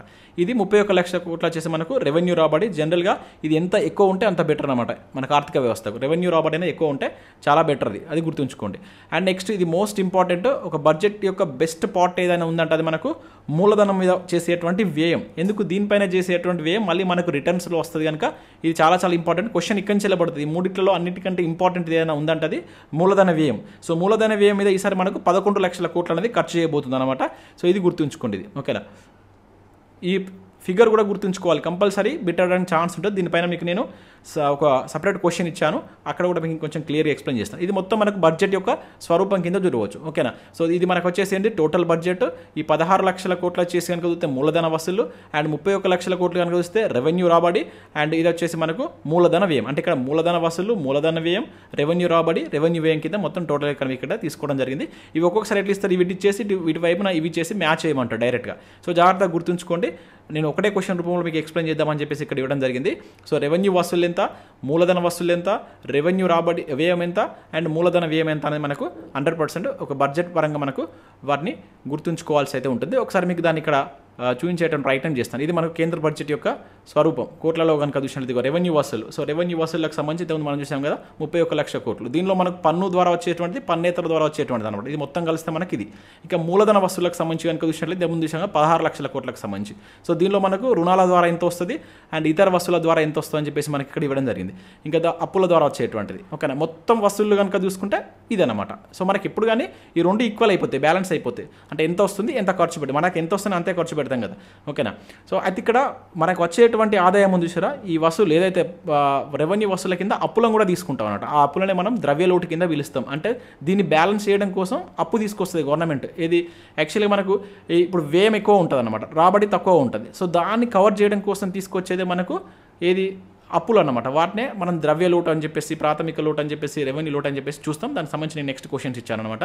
సో ఇక్కడ మనం గుర్తుంచుకోవాల్సిన నెంబర్ ఏంది, ఈ నెంబర్ గుర్తుంచుకోండి. ఇక్కడ మీకు ఈ మూడింటి గురించి మీద ఒక క్వశ్చన్ అయితే ఇవ్వడం జరిగింది. ఇంకా మొత్తం దీనికి సంబంధించి మిగతా క్వశ్చన్ రూపంలో మీకు క్లియర్గా ఎక్స్ప్లెయిన్ చేయడం జరుగుతుంది. జాగ్రత్తగా ఆ నెంబర్స్ మీరు గుర్తుంచుకునే ప్రయత్నం చేయండి. ఇక నెక్స్ట్ చూసినట్లయితే ఇక్కడ 2024-25 కేంద్ర బడ్జెట్ యొక్క థీమ్ యొక్క 4 అంశాలలో లేనిది ఏదంటున్నాడు. ఇది ఈసారి మనం ఎక్స్పెక్ట్ చేయవచ్చు. ఇక్కడ 2 రకాలనే, ఒకటి బడ్జెట్ థీమ్ ఇచ్చిండు, ఒకటి అదేవిధంగా బడ్జెట్ యొక్క క్యాస్ట్ అంటే 4 కులాల పైన కూడా బడ్జెట్ ఫోకస్ చేసింది అనమాట. ఇది థీమ్ అనమాట, బడ్జెట్ థీమ్. గుర్తుంచుకోండి, థీమ్ వేరు, అండ్ అదేవిధంగా అది 4 కులాలు అని చెప్పేసి క్యాస్ట్ అని ఇచ్చింది, అది వేరు, అది కూడా 4 అంశాలు ఉన్నది, ఇది కూడా 4 అంశాల రూపంలోనే ఉంది. అయితే ఇక్కడ మనకు థీమ్కి సంబంధించి లేనిది ఏందని చెప్పేసి అంటున్నాడు. ఉపాధి, నైపుణ్యం, ఎంఎస్ఎంఈలు, యువత అని చెప్పేసి ఇక్కడ ఇవ్వడం జరిగింది. దీనిలో మనకు లేనటువంటిది ఏంటంటే మనకు యువత అనేటువంటిది లేదు. ఓకేనా, ఇది ఈ ఉపాధి ఉంది, నైపుణ్యం ఉంది, ఎంఎస్ఎంఈలు అనేటువంటి ఉంది. సో మరొకటి ఏంటనేది కూడా ఇక్కడ మనకు తెలియాలి. ఒకసారి మీకు అది బడ్జెట్ సంబంధించి మనకు క్లియర్గా ఇవ్వడం జరిగింది. ఒకసారి ఇక్కడ మీకు స్క్రీన్ పైన దాన్ని చూపించేటువంటి ప్రయత్నం చేస్తాను. సో ఒకసారి దీన్ని చూద్దాం, వెయిట్. సో ఇది మనకు బడ్జెట్ యొక్క థీమ్, గుర్తుంచుకోండి, ఇంపార్టెంట్. లేనిదేది ఉన్నదేది అని చెప్పేసి డైరెక్ట్గా బిట్టుపడవచ్చు. బడ్జెట్ యొక్క థీమ్ కనుక చూస్తే దీనిలో మనకు ఉపాధి, అదేవిధంగా నైపుణ్యం, ఎంఎస్ఎంఈలపైన ఫోకస్ చేయబోతుంది, అదేవిధంగా మధ్యతరగతి కుటుంబాలపైన ఫోకస్ చేయబోతుంది. ఇది మీకు అక్కడ ఇవ్వాలి, ఇక్కడ యువత అని ఇచ్చాను. సో ఇది మరొకటి ఏంటంటే ఇది గుర్తుంచుకోండి, మధ్యతరగతి అనేటువంటిది ఇంపార్టెంట్. సో ఈ 4 అంశాలు అనేటువంటి బడ్జెట్ థీమ్ కింద మనకు నిర్మలా సీతారామన్ గారు బడ్జెట్ ప్రసంగంలో భాగంగా చెప్పడం జరిగిందనమాట. సో థీమ్ ఏంటని అడిగితే ఈ 4 గుర్తుంచుకోండి. నెక్స్ట్ మనకు ఆ బడ్జెట్ పైన ఫోకస్ చేసినటువంటి కులాలకు సంబంధించి కూడా ఒక క్వశ్చన్ ఇచ్చాను, దానికి సంబంధించి కూడా చూద్దాం. ఇక్కడ నెక్స్ట్ క్వశ్చన్ ఇచ్చినట్టయితే 2024-25 కేంద్ర బడ్జెట్ 4 ప్రధాన కులాలపై కేంద్రీకరించింది. ఆ 4 కులాల్లో లేనిది ఏదని చెప్పేసి అంటున్నాడు. ఇక్కడ మహిళలు, యువత, పేదలు, వృద్ధులు అని చెప్పేసి ఇచ్చాడు. సో దీనిలో లేనటువంటి ఏంటంటే మనకు వృద్ధులు అనేటువంటిది లేదు. ఓకేనా, చాలా చాలా ఇంపార్టెంట్ ఇది. మనకు మధ్యాంతర బడ్జెట్లో కూడా సేమ్ వీటిపైన ఫోకస్ చేయడం జరిగింది అనమాట. సో మధ్యాంతర బడ్జెట్లో ఉన్నటువంటి ఏవైతే ఇవి ఉన్నాయో ఇప్పుడు దీనిలో కూడా మనకు సేమ్ అక్కడ మనకు ప్రసంగంలో కూడా క్లియర్గా చెప్పడం జరిగింది అనమాట. మధ్యాంతర బడ్జెట్లో ఉన్నటువంటి ఏవైతే అంశాలు ఉన్నాయో ఆ 4 కులాల ప్రధాన కులాలపైన మేము ఫోకస్ చేయబోతున్నామని చెప్పేసి మనకు నిర్మలా సీతారామన్ గారు అయితే చెప్పడం జరిగింది. సో వాటికి సంబంధించి ఇక్కడ 4 క్యాస్ట్ కనుక చూసినట్లయితే ఇక్కడ ప్రధాన కులాలపైన దృష్టి అని చెప్పేసి చూడవచ్చు. ఇదంతా మనకు వికసిత్ భారత్ యొక్క రోడ్ మ్యాప్ అని చెప్పేసి ఇచ్చారు. జనరల్గా మనకు స్వాతంత్రం వచ్చి 2047 నాటికి భారతదేశం అభివృద్ధి చెందిన దేశంగా కావాలంటే సో వికసిత్ భారత్ అనేటువంటి ఒక ఈ ప్రయత్నంలో భాగంగా ఇప్పుడు చేస్తున్నటువంటి ఏవైతే ఈ బడ్జెట్ సంబంధించిన అంశాలు కావచ్చు, ఇంకా కొన్ని కార్యక్రమాలు అనేటువంటిది భారత్ యొక్క వికసిత్ భారత్ సాధన కోసం ఒక రోడ్ మ్యాప్ లాంటిది అని చెప్పేసి మనకు ఆర్థిక మంత్రి చెప్పడం జరిగింది. దానిలో భాగంగా దాన్ని చేరుకోవడం కోసం సో ఈ 4 ప్రధాన కులాలపైన దృష్టి పెట్టవలసి ఉంటుందని చెప్పి చెప్పింది. దానిలో మనకు అన్నదాత రైతులపైన కావచ్చు, గరీబ్ పేదలపైన, అదేవిధంగా యువత పైన, అదేవిధంగా మహిళలు, అదేవిధంగా ఇక్కడ హిందీలో కనుక చూసినట్లయితే మహిళ అని చెప్పేసి ఇక్కడ ఇవ్వడం జరిగింది. ఇది గుర్తుంచుకోండి, తెలుగులో మహిళలు, పేదలు, రైతు అండ్ యువత. కాకపోతే మనకు బడ్జెట్లో వీళ్ళకి సంబంధించి పెద్దగా ఏం కేటాయింపులు అనేటువంటిది ఇవ్వలేదు. ఇక్కడ ఈ థీమ్ ఉంది చూసారా, ఏదైతే మనం ఫస్ట్ క్వశ్చన్ చూసాం, దీనిలో ఫస్ట్ క్వశ్చన్ చూసినారా, సో బడ్జెట్ థీమ్ అని చెప్పేసి సో దీనిపైన ఎక్కువ ఫోకస్ చేశారనమాట. ఏది ఈ ఉపాధి, నైపుణ్యం, ఎంఎస్ఎంఈలు, మధ్యతరగతి, ఈ 4 కోసం మనకు 9 ప్రాధాన్యతలు ఇవ్వడం జరిగిందన్నమాట. ఆ 9 ప్రాధాన్యతల గురించి మనకు కంప్లీట్గా బడ్జెట్ ఉంటుంది. అంటే ఈ 4 చేరుకోవడానికి 9 ప్రాధాన్యతలపైన ఫోకస్ చేయవలసి ఉంటుందని చెప్పేసి మనకు బడ్జెట్లో వాళ్ళు చెప్పడం జరిగిందనమాట. ఆ 9 ప్రాధాన్యతలో వాళ్ళు ఏం చేయబోతున్నారు, వాటికి సంబంధించి ఎటువంటి డిసిజన్ తీసుకోబోతున్నారు, వాటిపైన ఎంత ఖర్చు చేయబోతున్నారు అనేటువంటిదే ఈ బడ్జెట్ యొక్క థీమ్. జనరల్గా మనకి వీటిపైన పెద్దగా ఏం బడ్జెట్ అనేటువంటిది మనకు బడ్జెట్లో కనబడదు. ఈ బడ్జెట్ యొక్క థీమ్ యొక్క అంశాలను మనం చేరుకోవడం కోసమే ఈ 9 ప్రధాన అంశాలు చూస్తూ ఉంటాం బడ్జెట్లో. ఆ 9 ప్రధాన అంశాల్లో ఉన్నటువంటి టోటల్ ఇన్ఫర్మేషన్ మనకు 2024-25 సంబంధించిన బడ్జెట్ కింద మనం చూస్తాం. అంటే ఇక్కడ మనకు లేనటువంటిది ఏంటిది, వృద్ధులు అనేటువంటిది లేదు, గుర్తుంచుకోండి. ఓకే, సో ఫస్ట్ వచ్చేసి థీము ఇది వచ్చేసి ప్రధాన కులాలు వేటిపైన ఫోకస్ చేసింది అనేది దానికి సంబంధించి ఆ 4 కులాలు ఏంటి అనేది డైరెక్ట్గా అడగడానికి ఛాన్స్ ఉంటుంది, గుర్తుంచుకోండి.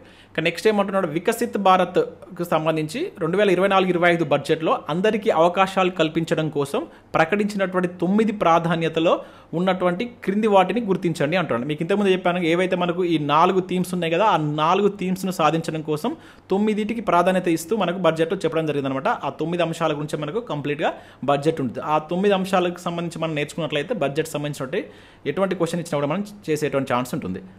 సో ఇక్కడ ఏమిచ్చాడు, వ్యవసాయంలో ఉత్పాదకత మరియు పటిష్టత, ఉపాధి మరియు నైపుణ్యం, సుస్థిర అభివృద్ధి, పట్టణాభివృద్ధి, ఇంధన భద్రత, తదుపరి తరం సంస్కరణలు అని చెప్పేసి అంటున్నాడు. దీనిలో మనకు ఒక 6 ఇచ్చాను. దీనిలో ఎన్ని ఉన్నాయి, 9 ప్రాధాన్యతలు ఉన్నాయి కదా.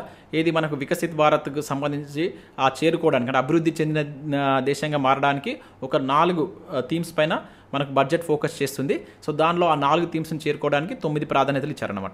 సో దానిలో మనకు వ్యవసాయంలో ఉత్పాదకత అనేటువంటిది ఉంది, ఇంపార్టెంట్. ఈ 9 మీరు గుర్తుంచుకోవాల్సిందే, 100% ఇక్కడి నుంచి బిట్ రావడానికి ఛాన్స్ ఉంది. ఇక ఉపాధి మరియు నైపుణ్యం అని చెప్పేసి ఇది కూడా ఉంది ఆ ప్రాధాన్యతలో. సుస్థిర అభివృద్ధి అనేటువంటిది లేదు. సో ఇక్కడ మనకు కొంత కన్ఫ్యూజ్ అవుతాం, సుస్థిర అభివృద్ధి లేదు. కాకపోతే ఇక్కడ మనకి ఏముంటుంది, సామాజిక న్యాయం, సమగ్ర మానవ వనరుల అభివృద్ధి అని చెప్పేసి ఉంటుంది. ఓకేనా, మానవ వనరుల అభివృద్ధి, సామాజిక న్యాయం అని చెప్పేసి చూస్తాం. ఇది గుర్తుంచుకోండి ఇక్కడ. ఓకేనా, మానవ వనరుల అభివృద్ధి అని చెప్పేసి. ఇక పట్టణాభివృద్ధి అనేది ఉంది, అండ్ ఇంధన భద్రత ఉంది, తదుపరి తరం సంస్కరణలు అని చెప్పేసి ఉంది. మళ్ళీ ఒక్కొక్క దాని గురించి మనం దాదాపు ఒక 3-4 క్వశ్చన్ చూస్తాం. అక్కడ మనకు క్లియర్గా దీనిపైన ఒక అవేర్నెస్ వస్తుంది అనమాట. ఇక్కడ మనం ఎన్ని ఇచ్చాం, టోటల్ 6లో 5 అనేటువంటివి ఉన్నాయి. ఈ మూడోది లేదు కనుక అంటే 1 2 ఇక్కడ 3 లేకుండా ఉండేది చూడండి. ఇక్కడ 3 లేకుండా మనకి ఏముంది, ఆప్షన్ డి ఒకటి ఉంది కనుక ఆన్సర్ అనేది మనకు డి అవుతుంది. ఇక్కడ మనం ఓన్లీ 5 చూసాం, మరి మిగతా 4 ఏంటనేది కూడా ఇంపార్టెంట్. ఒకటి వచ్చేసి తయారీ, ఓకేనా, తయారీ లేదా సేవలు అని చెప్పేసి కూడా మరొకటి ఉంది. అండ్ తర్వాత ఇంధన భద్రత చూసిన తర్వాత మౌలిక సదుపాయాలు అండ్ నెక్స్ట్ ఆవిష్కరణలు అని చెప్పేసి ఆవిష్కరణలు ఉంది. అండ్ నెక్స్ట్ ఇంకా ఏముంది, ఉపాధి నైపుణ్యత ఇచ్చాను కదా, అండ్ అదేవిధంగా మానవ వనరులు ఇక్కడ మనం చూసాం, ఇది ఒకటి. సో ఈ 4, ఓకేనా, ఈ 4 ప్లస్ ఇక్కడ ఇచ్చిన 5, టోటల్గా ఈ 9 ప్రాధాన్యతలు మనం ఆ 4 థీమ్స్ను చేరుకోవడానికి 9 ప్రాధాన్యతలు అనేటువంటి ఉన్నాయి. వీటి మీద డైరెక్ట్గా ఉన్నది ఏంటి, లేనిది ఏంటి అని అడుగుతాడు. అండ్ ఇక్కడ ఒక్కొక్క దానిలో వీళ్ళు చేయబోయేటువంటి కార్యక్రమాలు ఏంటి అనేది కూడా మన క్వశ్చన్ రూపంలో అడుగుతారు అనమాట. అంటే వ్యవసాయం ఉత్పాదకత పెంచడం కోసం ఎటువంటి కార్యక్రమాలు చేయబోతున్నారు, ఉపాధి నైపుణ్యం కోసం ఏం స్కీమ్స్ తీసుకురాబోతున్నారు, పట్టణ అభివృద్ధి కోసం వీళ్ళు ఎంత బడ్జెట్ కేటాయిస్తున్నారు, దానికి సంబంధించినటువంటి రిఫార్మ్స్ ఏంటిది, అండ్ ఇంధన భద్రత కోసం ఏం చేయబోతున్నారు, ఇట్లా టోటల్గా ఈ 9 అంశాల మీద మనకు కంప్లీట్ బడ్జెట్ అనేటువంటిది ఉంటుంది. సో వాటిపైన మనం క్వశ్చన్ చూసేటువంటి ప్రయత్నం చేద్దాం. ఇక్కడ నెక్స్ట్ చూసినట్లయితే క్రింది వాటిలో సరైనవి గుర్తించండి అని చెప్పేసి అంటున్నాడు. ఇక్కడ మనకేంటంటే బడ్జెట్ ఇంతకుముందు చెప్పాను కదా, బడ్జెట్లో కొన్ని లోట్లు ఉంటాయి. దానిలో ద్రవ్య లోటు కావచ్చు, రెవెన్యూ లోటు కావచ్చు, ప్రాథమిక లోటు అని చెప్పేసి ఉంటుంది. ఇక్కడ నుంచి 100% క్వశ్చన్ వస్తుంది. ఏదైనా ఒక క్వశ్చన్ అడగడానికి ఛాన్స్ ఉంటుంది. బడ్జెట్ యొక్క లోట్లకు సంబంధించి ద్రవ్య లోటు మీద అడగవచ్చు, లేదంటే ప్రాథమిక లోటు మీద అడగవచ్చు, అండ్ రెవెన్యూ లోటు మీద అడగవచ్చు. సో వాటి మీద నేను 3 క్వశ్చన్స్ ఇచ్చాను, వీటిని మీరు జాగ్రత్తగా గుర్తుంచుకోండి. సో ఇక్కడ ఈ క్వశ్చన్ కనుక చూసినట్లయితే సరైనవి గుర్తించండి అంటున్నాడు. సో 2024-25 కేంద్ర బడ్జెట్ మొత్తం ద్రవ్య లోటు వచ్చేసి జీడీపీలో, మనం ఈ లోటు అనేటువంటిది జీడీపీలో భాగంగా చూస్తాం. ఇక్కడ ఒకవేళ జీడీపీ అని మెన్షన్ చేయకుండా కూడా మీరు జీడీపీ అని చెప్పేసి తీసుకోండి. ద్రవ్య లోటు అనేది మనకు మొత్తం జీడీపీలో 4.9% ఉందని చెప్పేసి అంటున్నాడు. ఎస్, ఇది కరెక్టే, చాలా ఇంపార్టెంట్. ద్రవ్య లోటు డైరెక్ట్ అడుగుతారు అనమాట. 2024-25 బడ్జెట్ సంబంధించి ద్రవ్య లోటు ఎంత అని చెప్పేసి అంటాడు. 4.9% అనేది ఉంది. సో అంతకుముందు ఇయర్ కనుక మనం చూసినట్లయితే సో అది 5.6 ఉండే అనమాట. దాన్ని ఇప్పుడు 4.9కు కుదిస్తామని చెప్పేసి వీళ్ళు అంటే అక్కడ దాకా తీసుకొస్తామని చెప్పేసి మనకు ప్రకటించడం జరిగింది. నెక్స్ట్ ఇయర్కి సంబంధించి ఇంకా తగ్గిస్తామని చెప్పారు. అది నేను ఇంకో క్వశ్చన్ రూపంలో ఇవ్వడం జరిగింది అనమాట. నెక్స్ట్ ఇయర్కి దీన్ని 4.6కే పరిమితం చేస్తామని చెప్పేస్తారు, 4.5కే పరిమితం చేస్తామని చెప్పి చెప్పారు. అంతకుముందు 5.6, ఇప్పుడు ఎంతకు పరిమితం చేస్తామంటున్నారు, 4.9కు పరిమితం చేస్తామని చెప్పేసి అంటున్నారు. ఇది గుర్తుంచుకోండి, ఇంపార్టెంట్, నేరుగా అడుగుతారు. ఇక ద్రవ్య లోటు అంటే ఏంటిది అంటున్నాడు, ఇక్కడ బడ్జెట్ లోటు ప్లస్ రుణాలు అని చెప్పేసి అంటున్నాడు. ఓకేనా, ద్రవ్య లోటు అంటే ఏంటిది, బడ్జెట్ లోటు అంటే మొత్తం రుణాలు అనమాట. సో బడ్జెట్లో ఉండేటువంటి లోటు రుణాలు. అంటే ఇక్కడ మనకు డైరెక్ట్గా మనం ఇక్కడ ఈ ద్రవ్య లోటు అంటే మనం ఏమని గుర్తుంచుకోవాలి, ఒక ఆర్థిక సంవత్సరంలో ప్రభుత్వం యొక్క మొత్తం రుణాల మొత్తాన్ని మనం ద్రవ్య లోటు, లేదంటే దీన్నే కోశ లోటు, డిఫరెంట్ వర్డ్స్ ఉంటాయండి, రెండు ఒకటే. కోశ లోటు అన్న ద్రవ్య లోటు అన్న ఒకటే, గుర్తుంచుకోండి. విత్త లోటు అని కూడా అంటారు ఒక్కొక్కసారి, ఓకేనా, విత్త లోటు అని చెప్పేసి కూడా అంటాడు. ఇవన్నీ ఒకటే మీనింగ్ వస్తుంది. విత్త లోటు అన్న, కోశ లోటు అన్న, ద్రవ్య లోటు అన్న, దీన్నే మనం ఫిజికల్ డెఫిసిట్ అని ఇంగ్లీష్లో అంటాం, అండ్ మానిటరీ డెఫిసిట్ అని చెప్పేసి కూడా పిలుస్తాం అన్నమాట. సో ఇది మనకు కరెక్టే. సో ఇట్లా బేస్ ఇదేంటిది, కంటెంట్ ఇదేంటిది, ఇప్పుడు ఉన్నటువంటి కరెంట్ అనమాట. ఈ రెండింటి మిక్స్ చేసి ఇట్లా అడుగుతాడు. సో ద్రవ్య లోటు 2022-23 నుంచి పెరుగుతూ వస్తుందని చెప్పేసి అంటున్నాడు. అంటే ఇప్పుడు మనకు ట్రెండ్స్ తెలవాలి. లాస్ట్ 2022 నుంచి ఇప్పటి వరకు మరి ద్రవ్య లోటుకు సంబంధించిన ట్రెండ్స్ తెలుస్తాయి. ఇది మనకు కరెక్టా కదా అని ఆన్సర్ చేయగలుగుతారు. ఇది మనకు తప్పు ఇవ్వడం జరిగింది. జనరల్గా ద్రవ్య లోటు అనేటువంటిది మనకు తగ్గుతూ వస్తుంది.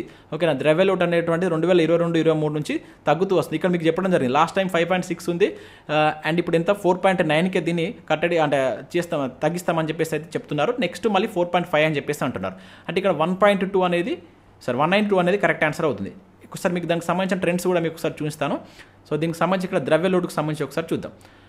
ఒకసారి ఇక్కడ మీరు దీనికి ఈ పేజ్ కనుక మీకు పర్ఫెక్ట్గా గుర్తుంటే మ్యాక్సిమం మీరు క్వశ్చన్స్కి ఆన్సర్ చేయవచ్చు. ఇక్కడ మనం ఒకసారి చూద్దాం. ద్రవ్య లోటుకు సంబంధించి ఇక్కడ 17th కాలం మీరు చూడండి. ద్రవ్య లోటు కనుక చూసినట్లయితే సో మొత్తం రుణాలు. ద్రవ్య లోటు అంటే మీరు గుర్తుంచుకోవాల్సిందంటే బడ్జెట్ లోటు. అంటే బడ్జెట్ లోటు అంటే ఏంటిది, మరి ఇక్కడ బడ్జెట్కి సంబంధించి లోటు ఎట్లా ఉంటుందో మొత్తం వ్యయం మొత్తం రాబడిని మనం బడ్జెట్ లోటు అంటాం. ఓకేనా, ఆ బడ్జెట్ లోటును ప్లస్ మొత్తం రుణాలు కలుపుకుంటే అంటే ఒక ఆర్థిక సంవత్సరం ఉన్నట్టు మొత్తం రుణాలు అనమాట. ఇది మనకు మెయిన్ ఎంత అప్పు ఉన్నదని చెప్పేసి తెలుపుతాను అనమాట. ఓకేనా, సో ఇది ఎంత ఇక్కడ టోటల్గా ఇక్కడ మీరు చూడవచ్చు 16 లక్షల కోట్ల అప్పే ఉందన్నమాట. అంటే ఇప్పుడు ఆ 48 లక్షల కోట్లను బ్యాలెన్స్ చేయడం కోసం ఇంత అప్పులు తీసుకొస్తారు మన వాళ్ళు. ఓకేనా, దాన్ని తీసుకొచ్చి మనం బ్యాలెన్స్ చేస్తున్నాం. సో అది ఎంత మనకు జీడీపీలో ఎంత పర్సెంటేజ్, 4.9% అది ఉంది జీడీపీలో ఇది. ఓకేనా, ఇది గుర్తు, ఇది ఎంత తక్కువ ఉంటే అంత బెటర్ అన్నమాట. ద్రవ్య లోటు అనేది తక్కువగా ఉండాలి. ఓకేనా. సో దానిపైన మనకు FRBM యాక్ట్ వచ్చింది. రెవెన్యూ లోటు కావచ్చు, ద్రవ్య లోటును తగ్గించడం కోసం మనకు FRBM యాక్ట్ కూడా వచ్చింది. అది ఏ సంవత్సరంలో వచ్చిందని మీరు కింద కామెంట్ చేసేటప్పుడు రైట్ టైం చేయండి, అది మనం సబ్జెక్ట్లో బాగా చూస్తాం. ఓకేనా. ఇది 4.9. అయితే ఇక్కడ మనకు ట్రెండ్స్ ఏమంటున్నాడు, తగ్గుతూ వస్తుంది. మీరు చూడండి వీటి యొక్క శాతం ఇక ఫస్ట్ 6.4 ఉండే, తర్వాత 5.9, 5.8, ఇప్పుడు 5.6 అండ్ 4.9. నెక్స్ట్ దీన్ని 4.5కే తగ్గిస్తామని చెప్పేసి ప్రభుత్వం చెప్తుంది అనమాట ద్రవ్య లోటును. ఓకేనా. అంటే తగ్గుతూ వస్తుంది. ఇది ట్రెండ్. మనకు అడిగితే ఇట్లా అడగవచ్చు. ఇప్పుడు నేను ఇచ్చినటువంటి పాయింట్ రూపంలో ఇట్లా అడగవచ్చు. ఓకేనా. ఇది ఎప్పుడు ఈ 2022-23కు సంబంధించి, ఇది 23-24కు సంబంధించి. సో ఇది 22-23, ఇది 23-24, ఇవి రెండు వచ్చేసి మనకు ముందు అనమాట, ఎస్టిమేటెడ్ ఉంటుంది కదా. సో వాటికి సంబంధించి ఒకసారి ఇక్కడ వాటికి సంబంధించిన ఇయర్స్ కూడా చూద్దాం. సో ఇది 2022-23కు సంబంధించి, ఇది ముందు అంచనా వేసింది, కాకపోతే వచ్చినటువంటిది అనమాట. అంచనాది వేరే ఉంటుంది, మీకు తెలిసే ఉంటుంది. సవరించినటువంటి అంచనాలు వేరే ఉంటుంది, తాత్కాలిక వాస్తవాలు అంటే ఇది గెస్ చేస్తారు, కాకపోతే ఫైనల్లో మనకు దానిలో కొంచెం మార్పులు చేర్పులు ఉంటాయి అనమాట. సో ఇది ఓవరాల్గా మనకు ఈ వాస్తవ అంచనాలు కావచ్చు అండ్ వాస్తవాలు, అదేవిధంగా ఫస్ట్ తీసుకున్నటువంటి దానికి అదేవిధంగా అంచనా వేసిన దానికి కొంచెం డిఫరెన్స్ అనేది ఉంటుంది అనమాట. ఇక్కడ మీరు చూడవచ్చు 6.4 అనుకుంటే 5.9 అయింది, 5.8 అనుకుంటే 5.6 అయింది. సో ఇప్పుడు 4.9 అనమాట. సో తగ్గుతుంది, ఇది గుర్తుంచుకోండి. మీరు ఇక్కడ స్టేట్మెంట్ ఎట్లా గుర్తుంచుకోవాలనేది, ద్రవ్య లోటు అనేటువంటిది తగ్గుతుందని చెప్పేసి గుర్తుంచుకోండి. ఓకేనా. లాస్ట్ 3-4 ఇయర్స్ నుంచి ద్రవ్య లోటు అనేది తగ్గుతుంది. ఆ రకంగా మనకు డైరెక్ట్గా క్వశ్చన్ అడగడానికి ఛాన్స్ ఉంటుంది. కానీ నెక్స్ట్ చూద్దాం. నెక్స్ట్ చూసినట్లయితే క్రింది వాటిలో సరి అనేవి అంటున్నాడు.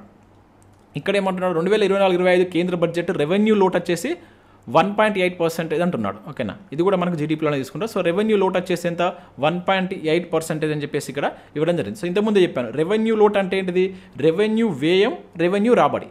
ఓకేనా.